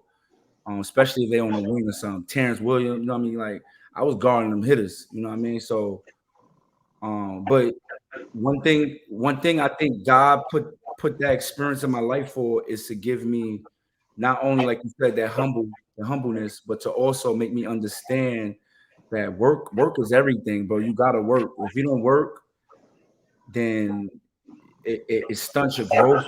That's the process that you need in order to become who you want to become. You know, them guys in the NBA are where they are mainly because they work hard, you know, mainly because they know how to be professionals and work. When I got to UConn, I was so talented. I thought it was going to be easy. You know, high school was easy. So I'm like, it's going to be easy. Shit. I barely did anything in high school. And I wound up finishing top 25, top 30 in the country. So I'm like, yo, like I'll put the bare minimum amount of work in, I'll be fine. So after my freshman year, going into my freshman year, I didn't really work. You know what I'm saying? I wanted to party. I wanted to hang out. I wanted to do my little, you know what I mean, enjoy the college lifestyle. I lost track of the meaning for me to go to college, to step on the and get to the NBA. I got lost in that. You know what I'm saying? I didn't attack it in that way. I thought that no matter what, I'll be going to the NBA. So it's like I'll be all right, you know what I mean? While other guys spent more time in the gym, you know, shout out to my man Jerome Grayson, shout out to my man Dougie Wiggins. Them dudes was always in the gym. One of my best friends at the time, Jeff Adrian, he's a UConn legend. Me under the wing, and he used to always be like, "Yo, bro," because he wound up buying a car my sophomore year, but my freshman year he ain't have a nice car. He said, "Yo, bro, I'm going to the gym because I need a better car. I need me a better car, bro. Like, so if I need to get this car, because he knew that he'll be he always had the ideal that he'll be a 4-year guy because he was an undersized big, he was 6'7" power forward. So he knew he'd be a 4-year guy, but he always thought that if I put the work in, I'll touch A. And he used to tell me all the time, like, yo, bro, I'm going to the gym right now, bro. Like, and I'm like, yo, bro, call me when you're ready to be outside, bro. When you're ready to party. I'm going to the crib. You know what I'm saying? So, you know, he used to spend a lot of time in the gym, and he used to try to, like, guide me to that too. But I was stubborn and caught my way. So I fell on my face my freshman year. I didn't play a lot at all. I struggled to play. I struggled to deal with the coaching of Calhoun because Calhoun was very he'll say some crazy stuff, you know what I mean, to really like kind of play a little bit the mind games with you. But he was phenomenal as far as being a coach. And I also had George Blaine, who was a legendary offensive coach, and Andre. Those two guys used to try to get me in the gym a lot too, because they seen I was talented. They seen I was really good. But I just didn't. The work made me is why I struggled at UConn. I didn't know. I was too cocky. I was too thinking I'm the man. And I also, you know, New York right up the street. So, you know, I used to go to New York like every chance you get. I used to go to New York like every weekend. Tank, like I'm in New York, bro. As soon as the game is over, bro, somebody's picking me up after that game and they drive me straight 3 hours to New York. Or I used to have one of the little shorties I used to talk to at school, like, just take me home. Like, yo, take me home. You know what I'm saying? They used to just be like, all right, and drive me home. And that was another one of my mistakes. I fell in love with I should have been in love with the gym, but instead I fell in love with being Curtis Kelly in the hood, you know what I mean? Being Curtis Kelly when I walked to the Bronx. You know, when I walked to the Bronx, everyone knew who I was. That was my way of like feeding my ego. That was my drug. You know, before social media, that was my drug. How some of these guys be stuck on social media, my drug was getting caught up with people bigging me up and showing me love when I hit the town. You know what I mean? And I didn't lock in as much as I wanted to. Now going into my sophomore year, you know, I had some bumps in the road, but this is when I tell people about politics. Now going to my sophomore year, I already basically built a picture in Coach Calhoun's head. Like, he already thinks that like Curt be bullshitting, you know what I mean? Like, he don't really want to be as good. He don't really want to help us as much. He wants to party. He wants to hang out. He wants to go home. But was going into my that summer, I locked in and I really worked hard. I really did everything I could to get playing time. So the start of the year, I started in front of Jeff to start the year. We played against Gardner Webb in the Garden, and I started that game. And then I wound up not playing the greatest, but then he wanted to bring me on the bench, and I wound up playing. We wound up losing to Memphis that year. That's the year they went to the championship. They had D-Rose. We lost to Memphis when they had D-Rose won. And D-Rose, Chris Douglas Roberts, Joey Dulcie, Robert Dozier, and all of them. Yeah, Dozier, they was cold. Yeah, the crew in that game. And me and Calhoun wound up getting into it after that game, and that kind of like those times kind of set me back. I started playing a little bit more against Indiana, and by the time we reached league play, I started playing a little bit more too. What threw me off really is against Villanova.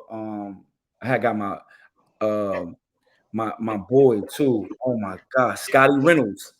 He had went up for a layup, bro, and I jumped dumb high to block his shot. I wanted to block the shot crazy, but he took out my legs and I fell on my arm. I dislocated my arm.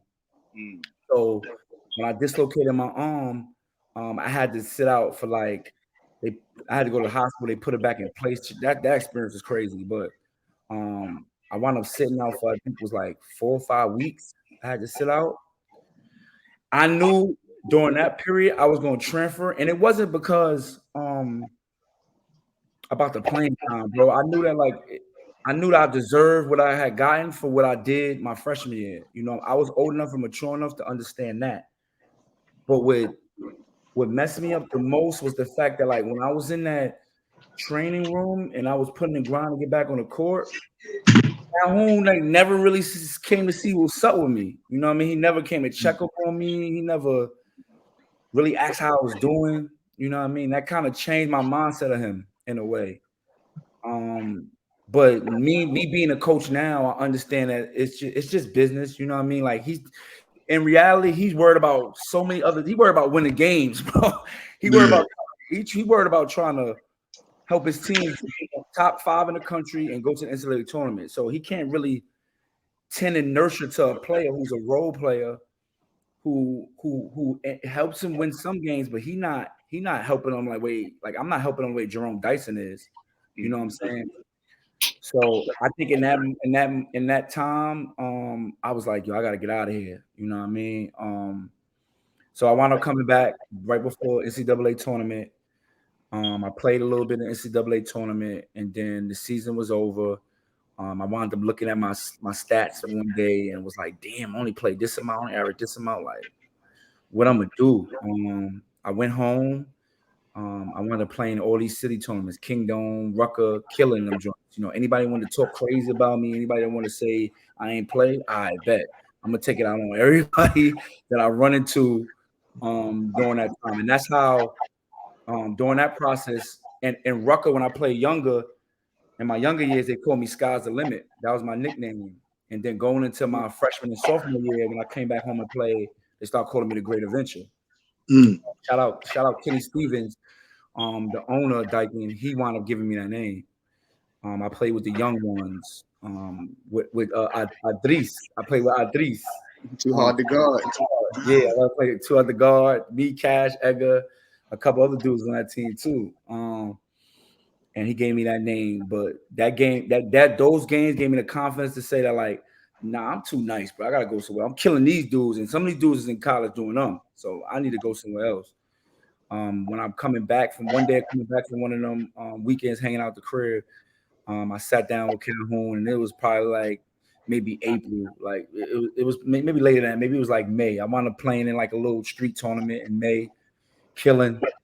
And when I sat down with him, he had told me like I had a funny story. I had said something crazy to him. I was like, I basically was like, I'm a word for word, but I basically was like on some like, yo, keep it real, like, am I gonna play? And I remember him telling me, I remember him sitting back in his seat and looking at me and was like, Curt, you know, I like you, man. I really like you as a person, man. But like, next time you come to my office and dare ask me, are you gonna play? I'm gonna kick you out this fucking office. I'm like, he like, yo, listen. He basically put me on to game about business. He basically told me, like, listen, I done did everything in my power to get where I am. So, like, I don't have to prove you nothing. You know what I mean? You got to prove to me that you want to play. And if you come back here, it won't be no guarantees. You're going to have to work just like every other year you've been here to show that you want to play. If you keep improving, and I seen that you worked hard so far this summer, then you'll play. But if not, it is what it is. Like, I can't promise you nothing. But from that meeting, he didn't tell me he wanted me to leave, though. You know what I mean? Shout out to Coach Calhoun. He didn't say he wanted me to leave.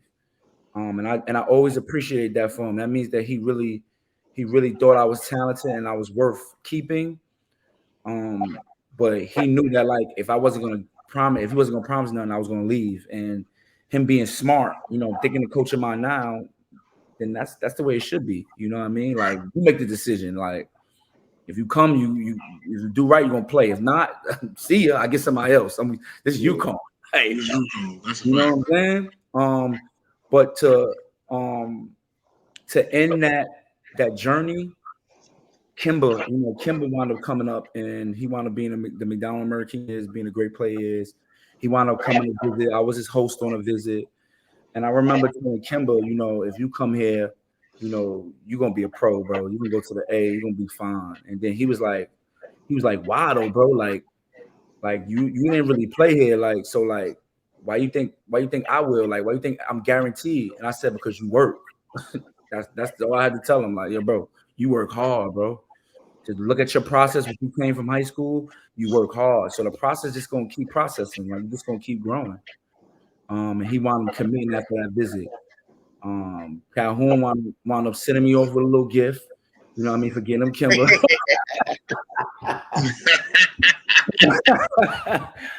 Calhoun wound up sending me over a little gift. You know what I mean? He ain't in college basketball no more, so he all right. You know, send me over a little gift for getting him Kemba, you know, which I appreciated. And then that summer, I wound up speaking to one of my old big homies, Julius Allen, who coached me for that Peach Jam team with Russell. He was our head coach.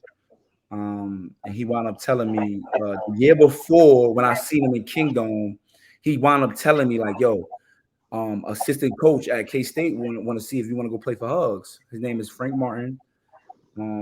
Great coach, great dude. He said he'll take care of you. He really believe in you. You should give him a like little listen. And I told him, I said, Coach, if I transfer the next year, I'll do it. But this year, I'm going back to UConn. I got to see what I can do in that 1 year because I ain't really want to sit out. So that following year, I seen him at Kingdom again, and he like, yo, you ready now? Like, what's up? And he put me on the phone with Frank. I wound up speaking to Frank. At this point, he's head coach. He's the head coach. He just had Michael Beasley and all them dudes.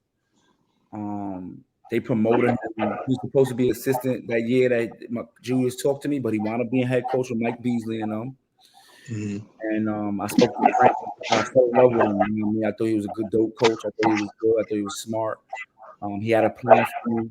He believed in me. He told me that, you know, if I come out here, I have no distractions. I wouldn't have to worry about work I put in. But it came down to them. It came down to transferring. It came down to Kansas State, Kentucky, and UNLV. And then I wound up scratching Kentucky out and just having UNLV and K-State go head to head. I went to UNLV visit. I loved Vegas. I loved that vibe. But Coach Kruger was kind of Ron Kruger was the head coach at the time. He was kind of rushing me. You know what I mean? He was telling me like, yo, you gotta make a decision fast. Like I need a decision. Frank was a little bit more patient. Frank was like, I'm gonna leave you alone. You know, whenever you decide and you're ready, give me a call. I like that. I like that he was patient with me. And I also like the fact that he called me every day. You know what I'm saying? While that process was going on. And Ron Kruger wasn't really calling me every day. He's calling me like every other 2 days. And he had his assistant call me every day. So it came down to them two. And my mom was speaking to my mom. My mom was asking a question that made me make a decision. She was like, so, you know, I know you went to visit in Vegas. You know, you seen Vegas. It was crazy, right? And I'm like, yeah, ma, it was crazy. Like, that's crazy. I say this, which made her make you go to K-State. Yeah. She basically asked me like, do you think you'll be able to focus? Like, for real. Like, I know when you went on that visit, you was living like Ray Allen. He got game. And you probably thinking like you're gonna act a fool in Vegas. I know what you're thinking. I know, you know, it's my mom. She know me. And I was like, you right, man. So after having that conversation with her, because my dad wanted me to go to UNLV. So after having that conversation with her, and Mo Hicks wanted to go to K-State. So I want to commit to K-State. And you know, then the history starts. You know what I mean? Start getting crazy. So let's get into that history, man. Your junior year end up being, I feel, your biggest year. Yeah, it is. Yeah. You know, take us through that, man. Y'all make school history that year. Most wins in a single season. Y'all go to Elite 8. You play well. Coming into that year, you had a really good team coming. Yeah, I was tough. Jacob Paulin. Yeah, I was tough. Dennis Clemente. Yeah, facts. Jamal Samuels. Freshman coming in. Rodney McGruder, Wally Judge, who's a McDonald American. Mm-hmm. I think my downfall and the issues I had at UCONN was non-existent for the most part when I get to K-State. I started to work. I worked my ass off that summer, man. I dropped. When I first got to K-State, I wound up weighing like 260, bro. I gained so much weight. I went from being 190 in high school when I first came in to 260 in 2 years. So that's crazy. So I wound up having to drop a lot of weight. I wound up dropping like 35 pounds in a matter of a couple months, like basically like 4 months. And I was prepared, bro. I was ready. All my downfalls prepared me for K-State and prepared me that year. I was angry too, and I was humbled.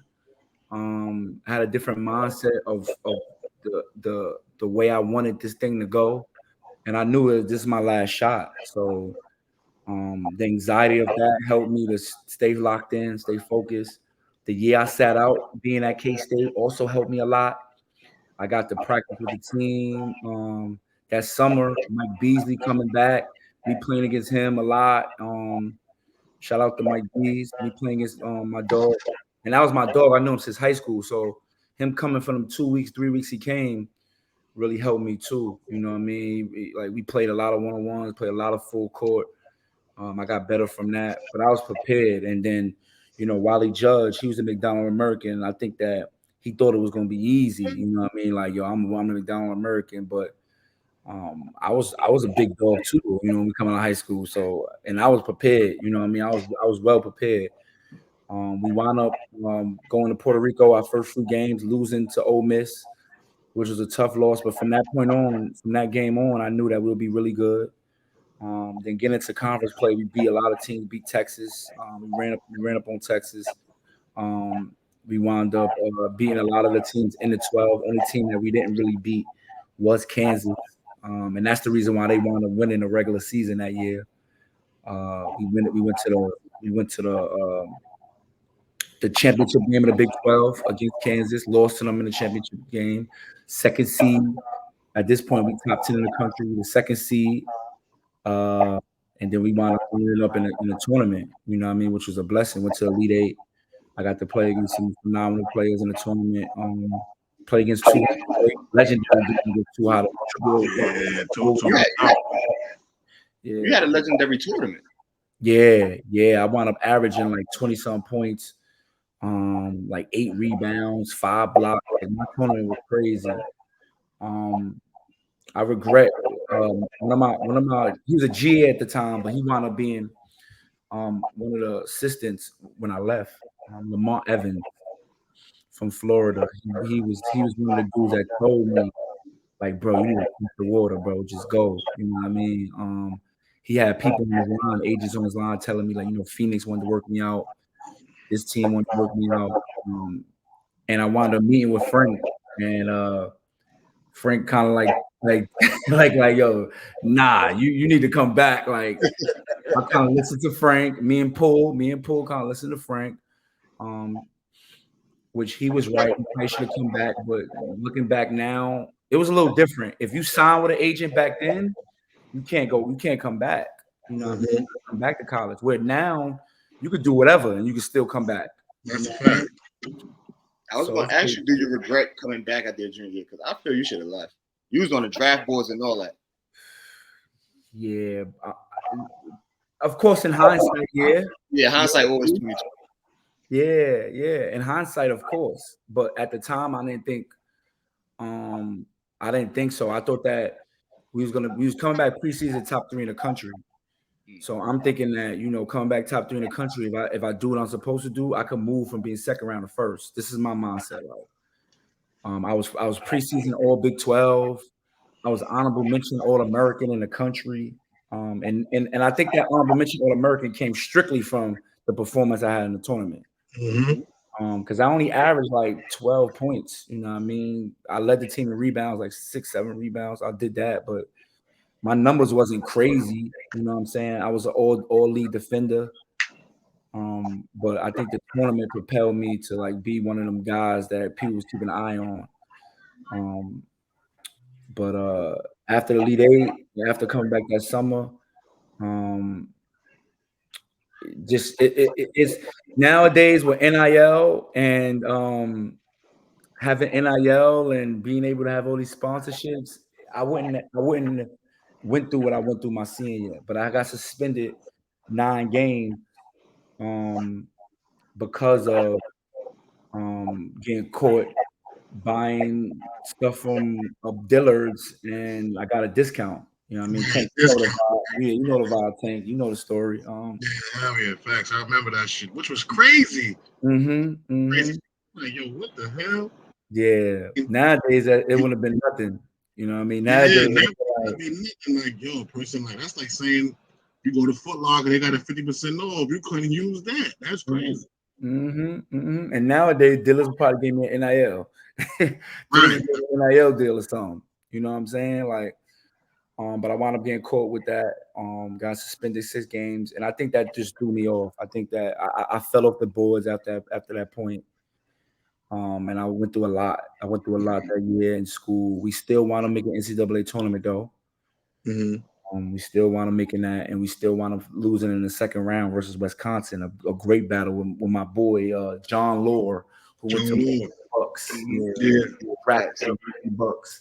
Right? Him went at it for a dog show. Me and him went at it crazy.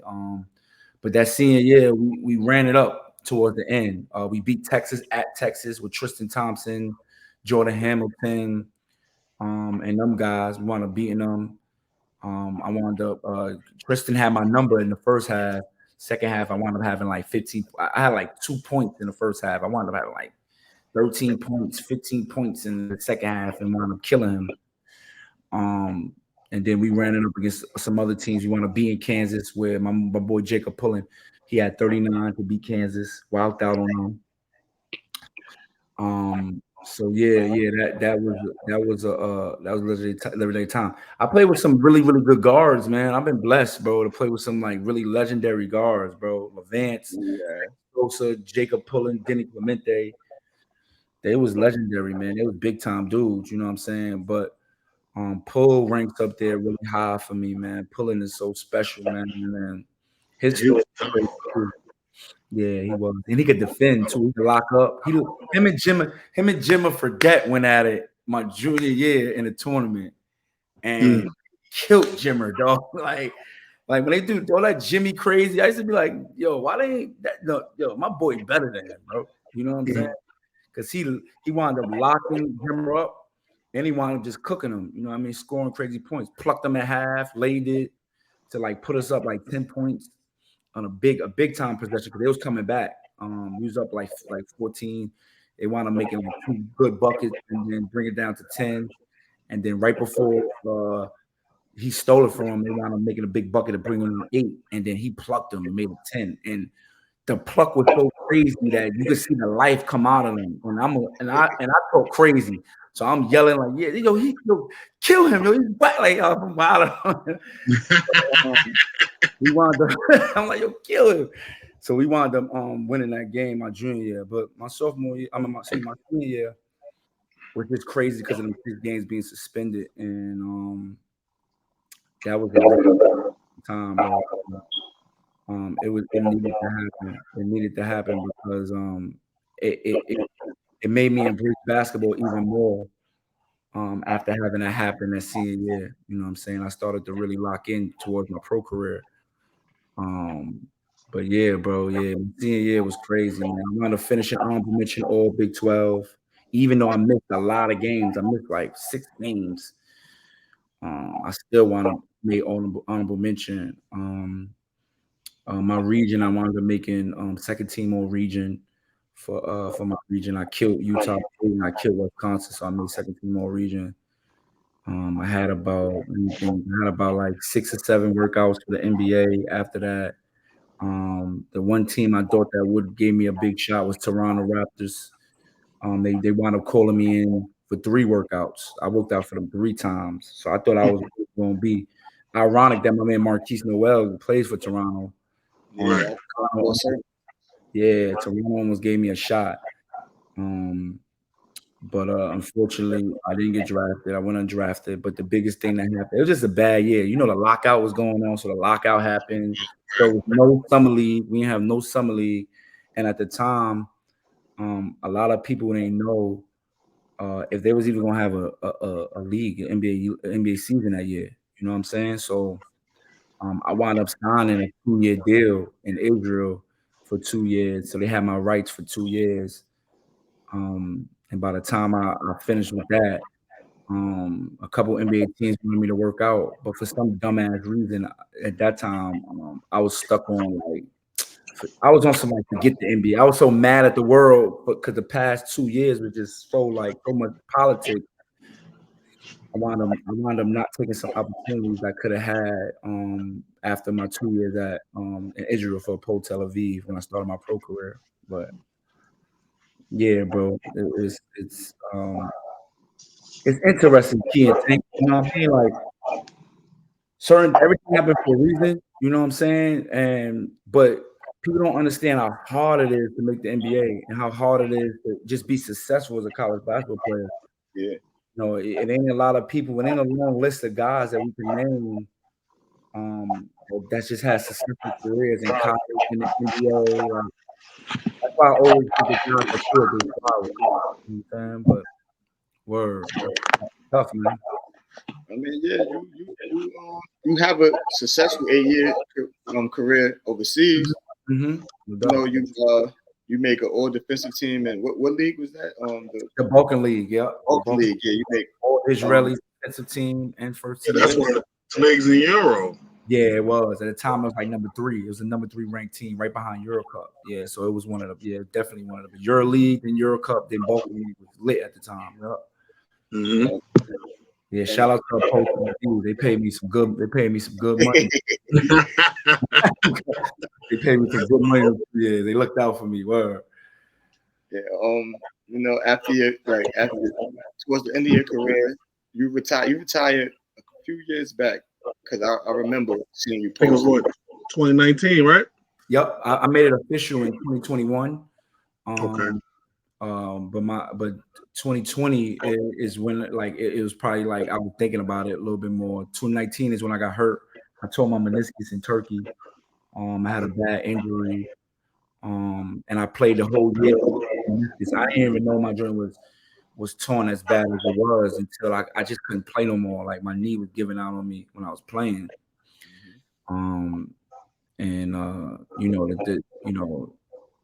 These teams overseas, you blessed to play for a program that look out for you, take care of you, that make sure that you're getting the right proper care.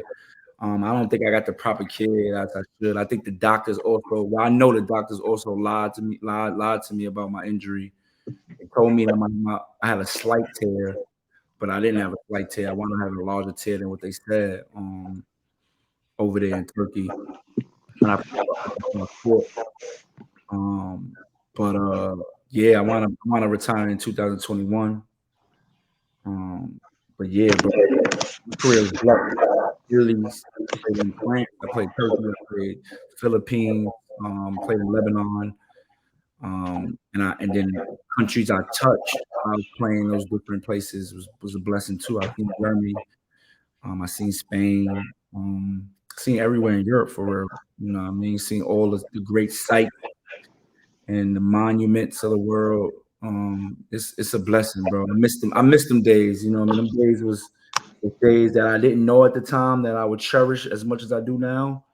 And I wish I would have embraced them more looking in hindsight, but it was a blessing, bro. Overseas playing and making that good money was a blessing, bro. It was a blessing. Word.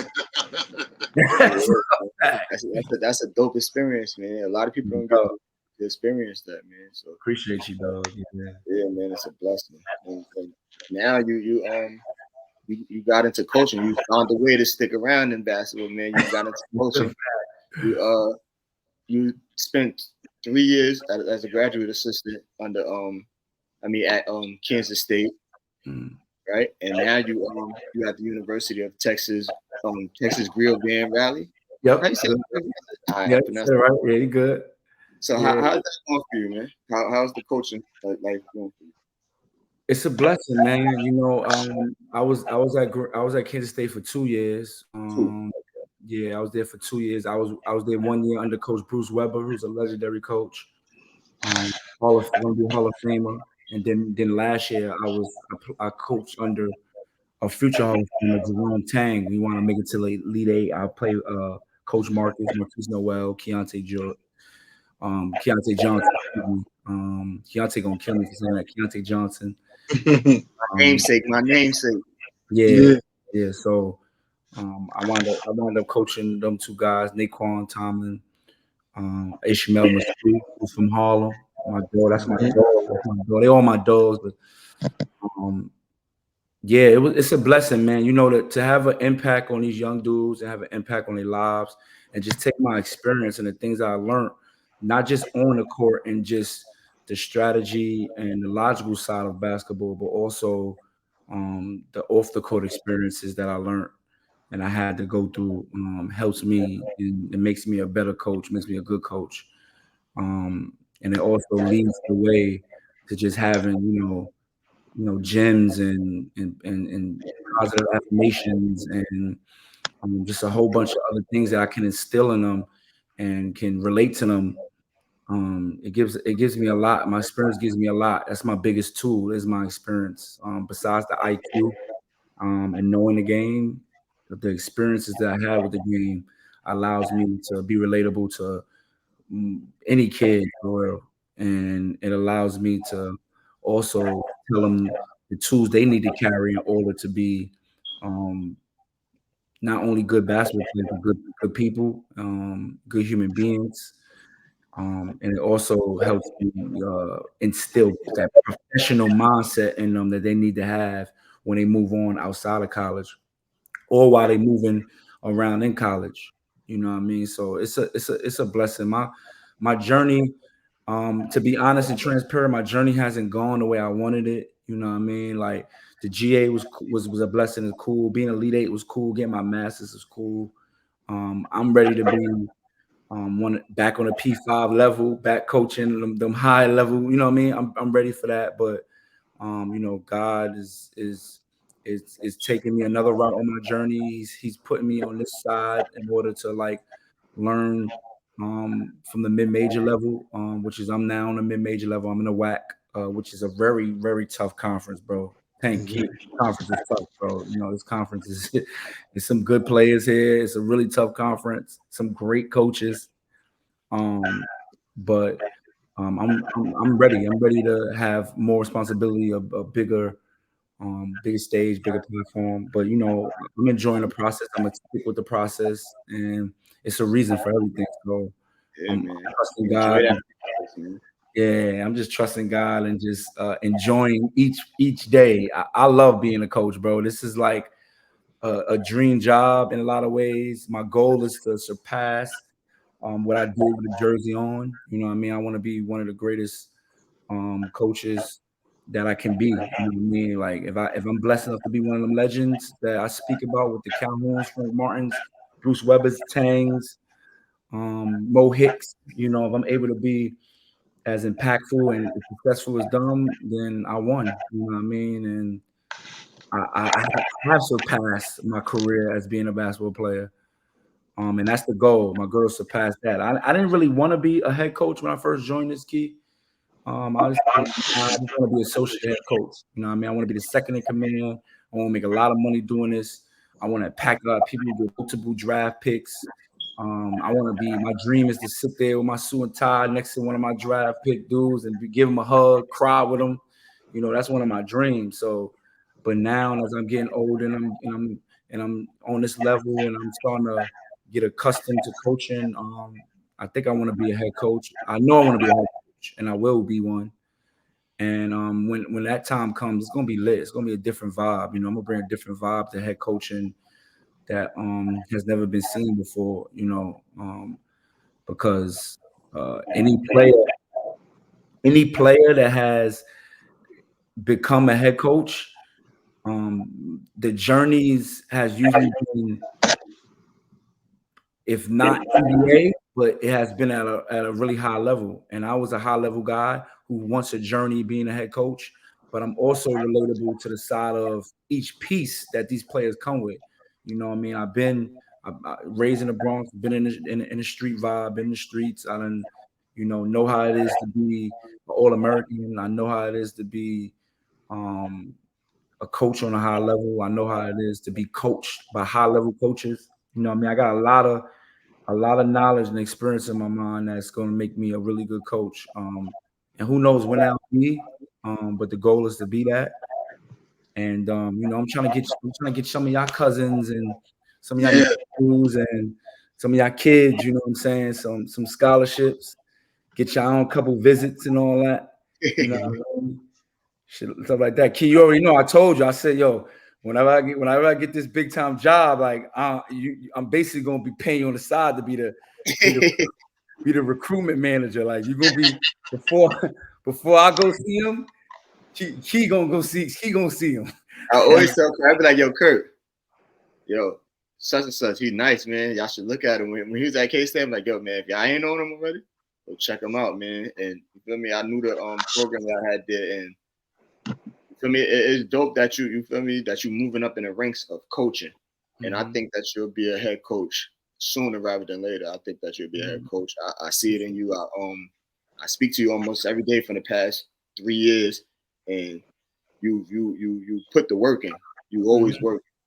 So I think you're definitely going to be a head coach real soon. And if I'm seeing the work that you're putting in, and I'm in New York and you're in Texas or Kansas, I know that they're seeing the work that you put in. So, feel me? God gonna bless you, man.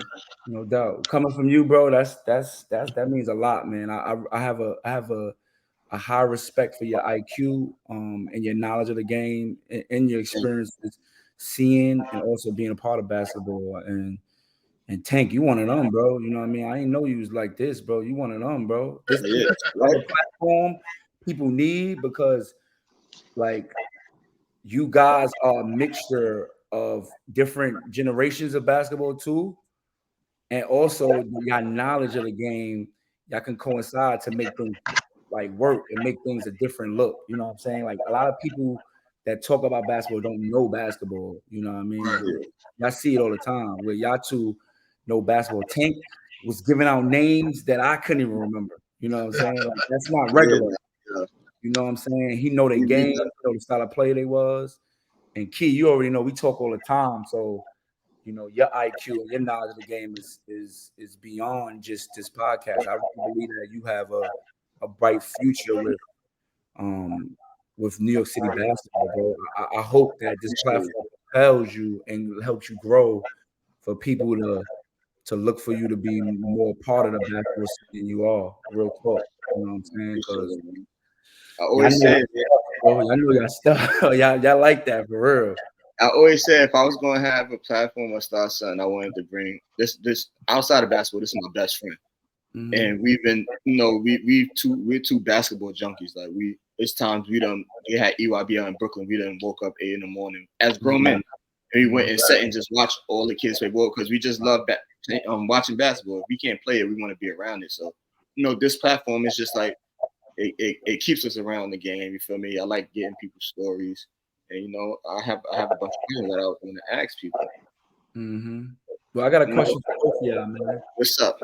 All right, so I don't know if y'all guests usually ask questions, but I'm insightful, so I want to ask questions. Nah, you can ask anything you want, bro. Y'all two give me y'all top 5 players y'all seen live. Top 5 y'all players y'all seen live. Whether it could be high school or college, it could be either one. And live, like I had to be there, or it could be on TV too. Like you had to be there. Live, that you had to be there. And then give me your top. Then after that, give me your top 5 players that y'all looking forward to in careers now, whether it be college, whether it be high school, just players y'all see now that y'all like. Oh, that they gonna be one of them. Up next. So who you want? You want to go first, Tank, or you want me to go first? He ready. He like, I'm ready. Top 5 I seen live. I seen Braun live. I seen Kyrie live. I seen Chris Paul live. You seen some hitters, bro.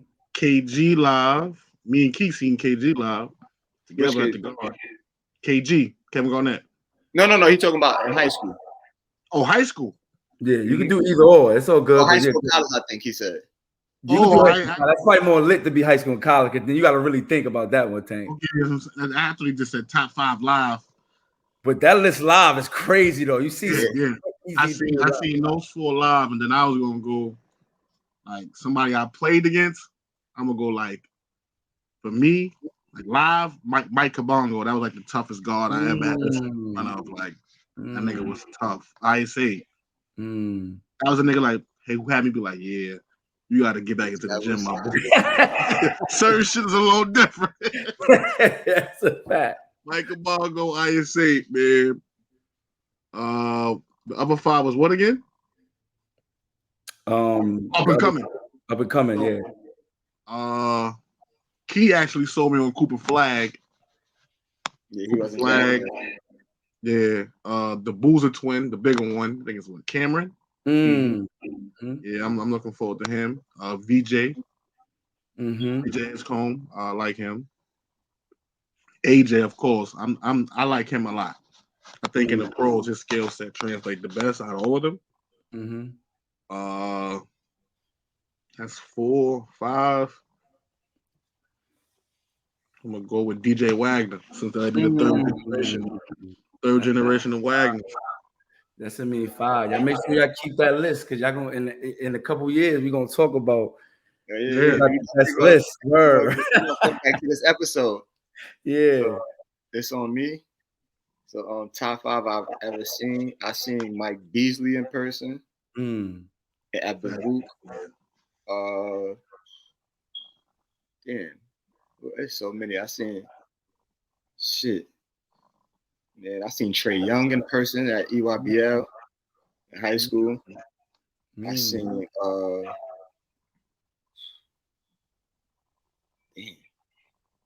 who else?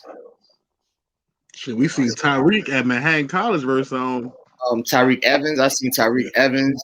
Tyreek. When Momo in Spivey, facts. Facts. I seen Kyrie. I'm gonna give you a story about when I seen Kyrie. It was a high school tournament in Rucker. I was playing next after him. He ended up playing against the Gauchos. This is his junior year, and they got Booby Smooth on the mic. Booby Smooth don't know who Kyrie is. A lot of people in the park don't know who Kyrie is. So they tell him like, yo, bro, he going to Duke. And I tell you no lie, bro. I'm watching. And he told his coach, he said it verbatim. He said, yo, you want me to kill these niggas or you want me to take it easy? What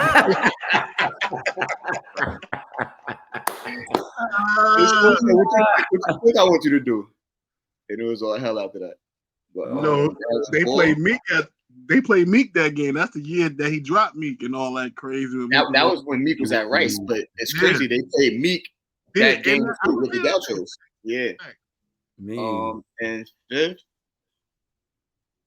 Kemba. Yeah, Kemba definitely. Yeah. As far as who I'm looking to see want to come up, Tank said a lot of the dudes that I want to see want to come up too. Cooper Flag, of course, AJ, the Boozer twin, VJ, and a 5th might be. Shit, I'm trying to pick a good one, man. Take your time. Let me hear that one. I don't even know this. It's a dude. He's overseas, man. His name is like Kamen some shit, man. He like a 7'2" big man. Duke is on him hard, but I'm gonna get his name for you, man. But he's gonna be one of them ones, man. He's gonna be one of them ones. Just remember when I said his name is Kamen. I can't pronounce his last name. 7'2" big. I need to do my research, bro. I gotta do my research. Word up! Yeah. I didn't even know he's from across the water. Duke on him. Yeah, I gotta see that. But, them lists is crazy, bro. Y'all done seen some hitters, and y'all got some great dudes in mind. I think down the line, y'all definitely gonna see them dudes in the A. Like all the dudes that y'all said hit. Like all them dudes going. Yeah, I believe they're all gonna have successful careers, whether they are superstars or role players. I think they're gonna touch the league though and have no doubt. Careers. Yeah.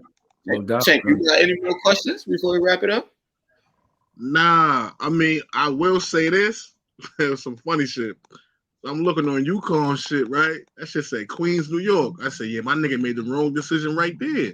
Right there. Them niggas didn't even get your name. They didn't even get where you from, right? So there's no way in the world that shit going on. Queens, New York is crazy, bro. Because at the time, I lived in Queens my senior year. I moved my pops, and my pops lived in Queens. But I don't even know why they even got like you front to the core like that. That right there is a good point. That joint is hilarious, bro. That's ain't no way in the world that shit was gonna work out. That's just, you get the bar wrong, you got the person wrong. That's a fact. That's bro. it. So there's no way y'all gonna understand. Nah, that's funny as that. But other than that, nah, we good, man. I enjoyed the conversation. Hold on, I got two more. I got two more questions for you before we wrap it up. My last question is going to be the question that wrap it up. I always ask. One question is, I'm gonna give you some trivia now. You played for and coached under a lot of good coaches. I'm gonna say, as far as like coaching and culture and the feel that you got for the coach, rank them in order out of Calhoun, Bruce Weber, Mo Hicks, Frank Martin, and the coach at K-State, Jerome Tang. As far as culture and as far as like just being a part of it, number one is Coach Tang, in my opinion. Coach Tang, number one. He has this culture of joy, and he does a great job. At least if I can be somewhat of his essence, I'll be just fine, I think. Especially the way that basketball is now, and the way these young boys is now, and how they like to be coached. He fits the mold. You know what I mean? He cracks the mold. He has the code. He knows the code to coach players in this era down to the key. His staff does too. And he recruits players that I will recruit, players that I like. You know what I mean? As far as the way they play, the positions, and after him, I'll say Calhoun, because Calhoun was a dude that just had all the pieces right. He knew how to get the train going, and when the train is going, it's going. Like, he knows how to build a good staff. He knows the type of players he wants that will help him win. He does a phenomenal job of coaching psychologically, where he'll get things out of you by playing certain mind games with you, motivating you through tough love in a way. Then third, I'm gonna say, third, I'm gonna go with Frank. Frank is definitely a coach that I like the way he recruits. I like his ideals to the game. The way he coaches is tough. You know what I'm saying? He coaches a lot of tough love. He's very, very outspoken the way he speaks to people. He's very outspoken, and he tells you what he wants. And he has a way of giving a lot of life lessons within the way he coaches. Because life, one thing he says that's true, life is hard. You know what I mean? So if you can't deal with me, then you can't deal with life.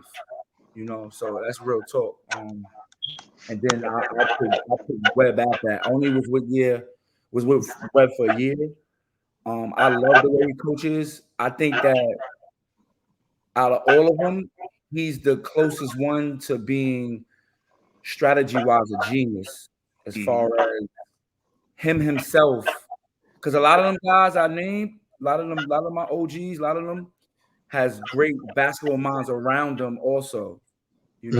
And those guys have a lot of those assistant coaches has a big they have a big part of making the engine run and making the program go the way it does. Whereas Coach Webb, he has a phenomenal staff on him too. Shout out to my OG Chris Lowry. Shout out to my man Shane Southwell, who's at NIU, Rice guy. You know what I mean? That's my All Hallows got first, man. He was with us first. Yeah, he was the first chair for the Rice. Yeah, word. He's a young, talented coach who's gonna be phenomenal. Going to be a head coach really soon. And he's gonna be one of them dudes for sure. But the reason why I would pick him last is because at the time when I coached with him, he was in more of a mindset of trying to help them more than he was trying to impact winning. I think he really wanted to help people, help his team, help his players, and by the time he realized that, like, all right, that's cool, but we got to win some games. I think that was the final year that I was with him, where his job was on the line. So it wouldn't be fair. It's not fair to put him last, but it's also not fair to put him first or second, because the part that I see from him wasn't as special, I think, as he was in his younger years. I think he was older and just wanted to teach and wanted the experience of growing people, growing men. Whereas before he was some other shit. He was like a genius. He is still a genius, but he was more. He had a thicker cap on a little bit more heavier when he was with Illinois and when he went to K-State. When he first got to K-State. So that's my four. That's my list. It was a 5, so I guess you got Mo last, huh? Yeah, I'm gonna put respect. All respect to Mo. All respect. Okay. To Mo. I love Mo. I think Mo is a phenomenal coach. I think Mo is one of the greatest player coaches I ever played for, ever seen coach. You know what I mean? And he comes with that swag and stuff like that. And he has a resume. He has a resume to speak. I don't think that his coaching, his head coaching. I think if you even speak to Mo, he'll tell you that his head coaching, what he thought his head coaching life was going to be, didn't pan out the way he thought it would be. You know what I'm saying? He has some. I would think that if you told me years ago when he coached me, I would think Mo would be a head coach of a college at this point. Right. Or he'll be a head coach of, like, even somewhere that's in the tri-state area as the head coach. You know what I mean? I think him being Rice shutting down is unfair to him, but Rice shutting down slowed down his process a little bit and made his role, his journey change in a lot of ways. And all respect to Mo don't have some of the accolades that some other coaches have. Some of them dudes play coaches of the year in different conferences. You know what I mean? And went to Final Fours and championships and Elite Eights. So, but to think about culture, I'll put him in front of Webb as far as culture though. He'll go fourth and Webb will go fifth as far as culture though, because I love Mo culture. Mo had a swagged out good coaching, man. I put him in front of Frank too, as far as third, as far as culture. As far as coaching, yeah, I gotta put him. I think it's fair to put him last. Yeah. Yeah, I mean, all of them are great coaches. So you could either way you put them, all of them is great coaches. All of them, I think, like is viewed by their peers as being, one of some of the great coaches of their era. No doubt. All of them is Hall of Famers, in my opinion. Mm-hmm. They're all gonna. If they're not Hall of Famers yet, they're gonna be Hall of Famers. Yeah. So I was blessed to be coached and coached with Hall of Fame dudes, big time, big level dudes that's like legends. I was blessed to play with legends too. I've been blessed, bro. I've been blessed. Basketball has been really good with the way that I have connected with people, for sure. It's still blessing you, man. It's gonna bless you in the future too, man. No doubt. We just gonna finish this off like this. It's a question. It's actually Tank is the one that brought this idea to the show. Mm-hmm. So Tank, you asked it, man. It's your idea. You the one that brought it to the show, the key to the game. I mean, listen, man. We always close out with, because this show is for the youth, mainly, but also just giving gems. You already was speaking about gems, so I felt like a lot of your answers probably was already answered when you was talking. Mm-hmm. But if you could give some key to the games to the up and coming youth in hoops and just in life and in general, about sports, or about just attacking life going forward, what would you give them? Key, that's fire. Key to the game. Key to the game. I'll give a couple. And then I'll let y'all choose which one y'all like the most. One of the things is I spoke about a lot, is the work ethic and working hard. And within working hard, you gotta have a vision. You know what I mean? Like you can't just think that if you plan things out, it's gonna go the way you plan. You gotta have a vision to manifest things. And when you think about your future and when you think about the things you want in your life, working for it is a part of it, but also taking the proper steps to make sure that you become a good human being and you do right by your people, you do right by your community. Like those are things that pan out and helps manifest things as well. Because energy is powerful, and the energy you put in the earth is going to come back. So with the work ethic has to come manifestation, visions, and good energy. You know what I mean? And another thing, another gem is, keep the right people around you. The people that you keep around is so important to your growth and your process. The only way that you're gonna grow, especially at a young age, is it takes a village. It takes a lot of people. Cherishing those people, embracing those people, and listening. Like you have to listen. You have to be coachable. You have to be a person that holds yourself accountable. But when someone else holds you accountable, those are the right people for you. But the people that you keep around you is so impactful to your whole process in life, man. And that's real talk. I kept some people around me. Some people was really good that was around me, and some people I probably shouldn't have around me. Real talk. And the reflection of that comes in different timetables, depending on who I had around me too. So definitely keep the right people around you. And another one of the big things that I like to tell these young guys is it's okay to be a good kid. You know what I mean? Like I think it's a persona in basketball, and it's like a stigma and a nasty stigma in basketball. Well, a lot of these kids want to be thugs and they want to bring the streets within their basketball careers. I was the same way. I wanted to be about gang and hang out with the certain people, and I wanted to carry this tough persona. I think it's to ignite their ego and to light a fire under their ego. It helps them with that. But you got to understand when you are trying to become a professional, or when you're trying to become advanced in your basketball career or any career that you have with sports or any career period, your history always gonna catch back up to you, bro. If it ain't gonna come back up to you by people researching and finding out, it's gonna come back up to you by the way you react and the way you reflect certain things that happen in your life and the actions you take when certain things happen.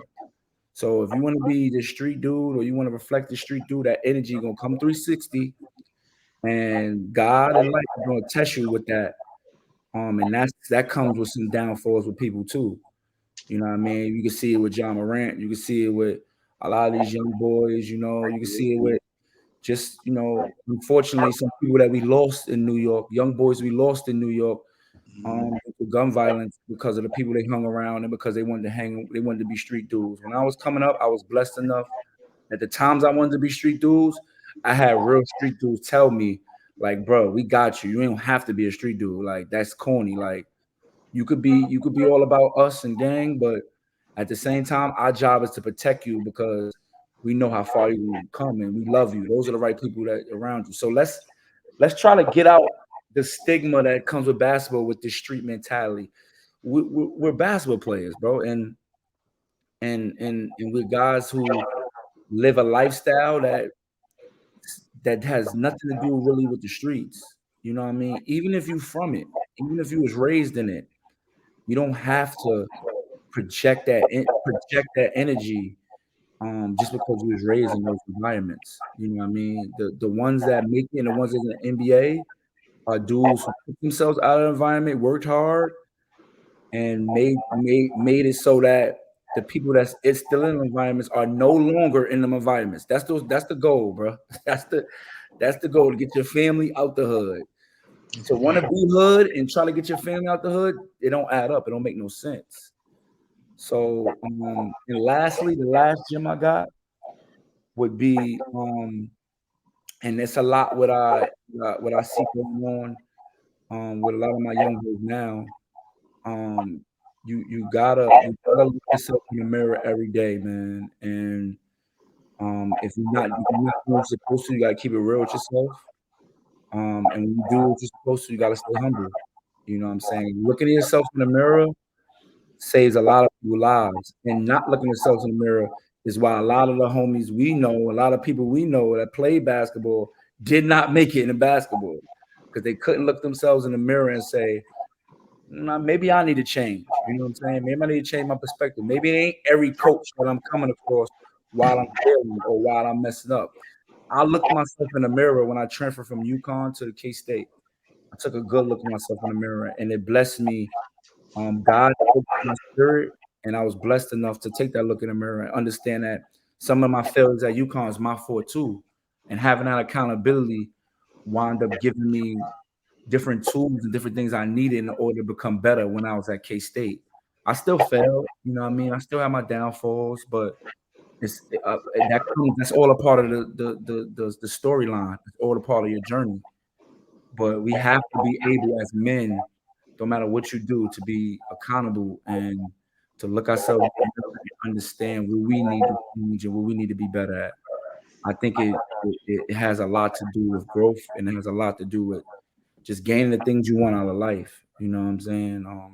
I'm pretty sure y'all two look at yourselves in the mirror many times in life, and it has paid out very well for you. That nigga Key, I got a saying, man. That mirror ain't gonna never tell a lie. You can never lie to him. Mm-hmm. The hardest thing in life is to be yourself, man. You could be 1,000 people. There's only one way to be you. Only one way, bro. The conversation in the mirror never lie. Never, bro. Those 5 things, the guys that made it to the NBA and guys that has some outstanding success stories, like not the regular success stories where they're already super talented, they already got the height and already got the politicals and already being a star, already talented. But the Kemba Walkers, the Marquise Noels, the little small dudes that just had a dream, all 5 of those things I just named, they did it at an extremely high level. And that's why they are where they are. You know what I mean? They kept right people around you. They held themselves accountable. They looked in the mirror. You know what I mean? They worked hard. Like everything I just said, they did. And it made their journey still hard, but it made it easier too. It made it easier because it's nothing like, the process, bro. It's nothing like the journey. It's a beautiful thing, bro. In life, not forget basketball. The journey of life comes with so many lessons, bro. and if you don't learn, you just bound to go through the same cycle over and over again, dog. Like it's inevitable. So I tell you, that was a fucking gem. Yeah, those are the keys of the game for me, man, that I got for the young boys, man. That might have been my favorite key to the game so far. These 10 episodes. Appreciate it, bro. That is, man. That's big time because there's been some real great guys on this joint. So, yo, man, I appreciate y'all for having me on here, bro. Y'all keep doing what y'all doing, man. The culture needs it, bro. I can't wait till this thing excels and gets to the heights that y'all dream of and y'all envision. And y'all ever need me for anything at all, y'all know that family. I know the vibe already. I got a lot of love for y'all dudes, man, and I really appreciate y'all and what y'all doing for the culture, man. Y'all got to keep it up, bro. Yeah, thank you, man. Thank you, man. You could have been doing anything today, man. You got up here with us, man. I appreciate it, man. That mean a lot to me. Anytime, bro. I wouldn't want to do nothing else, man. You know what I mean? Talk basketball with some dudes that know basketball, that know life. There's nothing else better to do, bro. Like it's you know what I mean? But key to the game is it, man. Drink wavy, yo. Yeah, man, make sure y'all like Tank. Yo, one of them, bro. I appreciate it, man. You may have to have your own little segment of like, you know what I mean? You know, scene from back in the day, bro. Like, if you know what I mean, like, because you know a lot of the Key know his history big time, but you know the era before Key. You know what I'm saying? So like, that's different, bro. You impressed, like I knew you knew your shit, but like you impressed me today. Crazy, like you really know you really got a lot of knowledge in you, bro. I appreciate it, though. I appreciate it, bro. I appreciate it, man. That ass. Appreciate it. I appreciate you taking out this 2.5 hours with us, man. You could have been doing anything. Word up. I appreciate it. Make sure y'all like, comment, subscribe, man, and share, man. Not y'all two, but the fans. I know y'all going to, but the fans, man. Yeah, man. Just thank you, man. That's a wrap, man. That's episode 10, man. Word up. Yeah. Shout out to the Bronx. Shout out to New York. Yo, all right. I'm coming through. One of them coaches, man. Show me love when I come through. Treat me like I'm one of them. Give me all the talented kids I got. I got them on when I was through them. Yeah. Man, much love, man.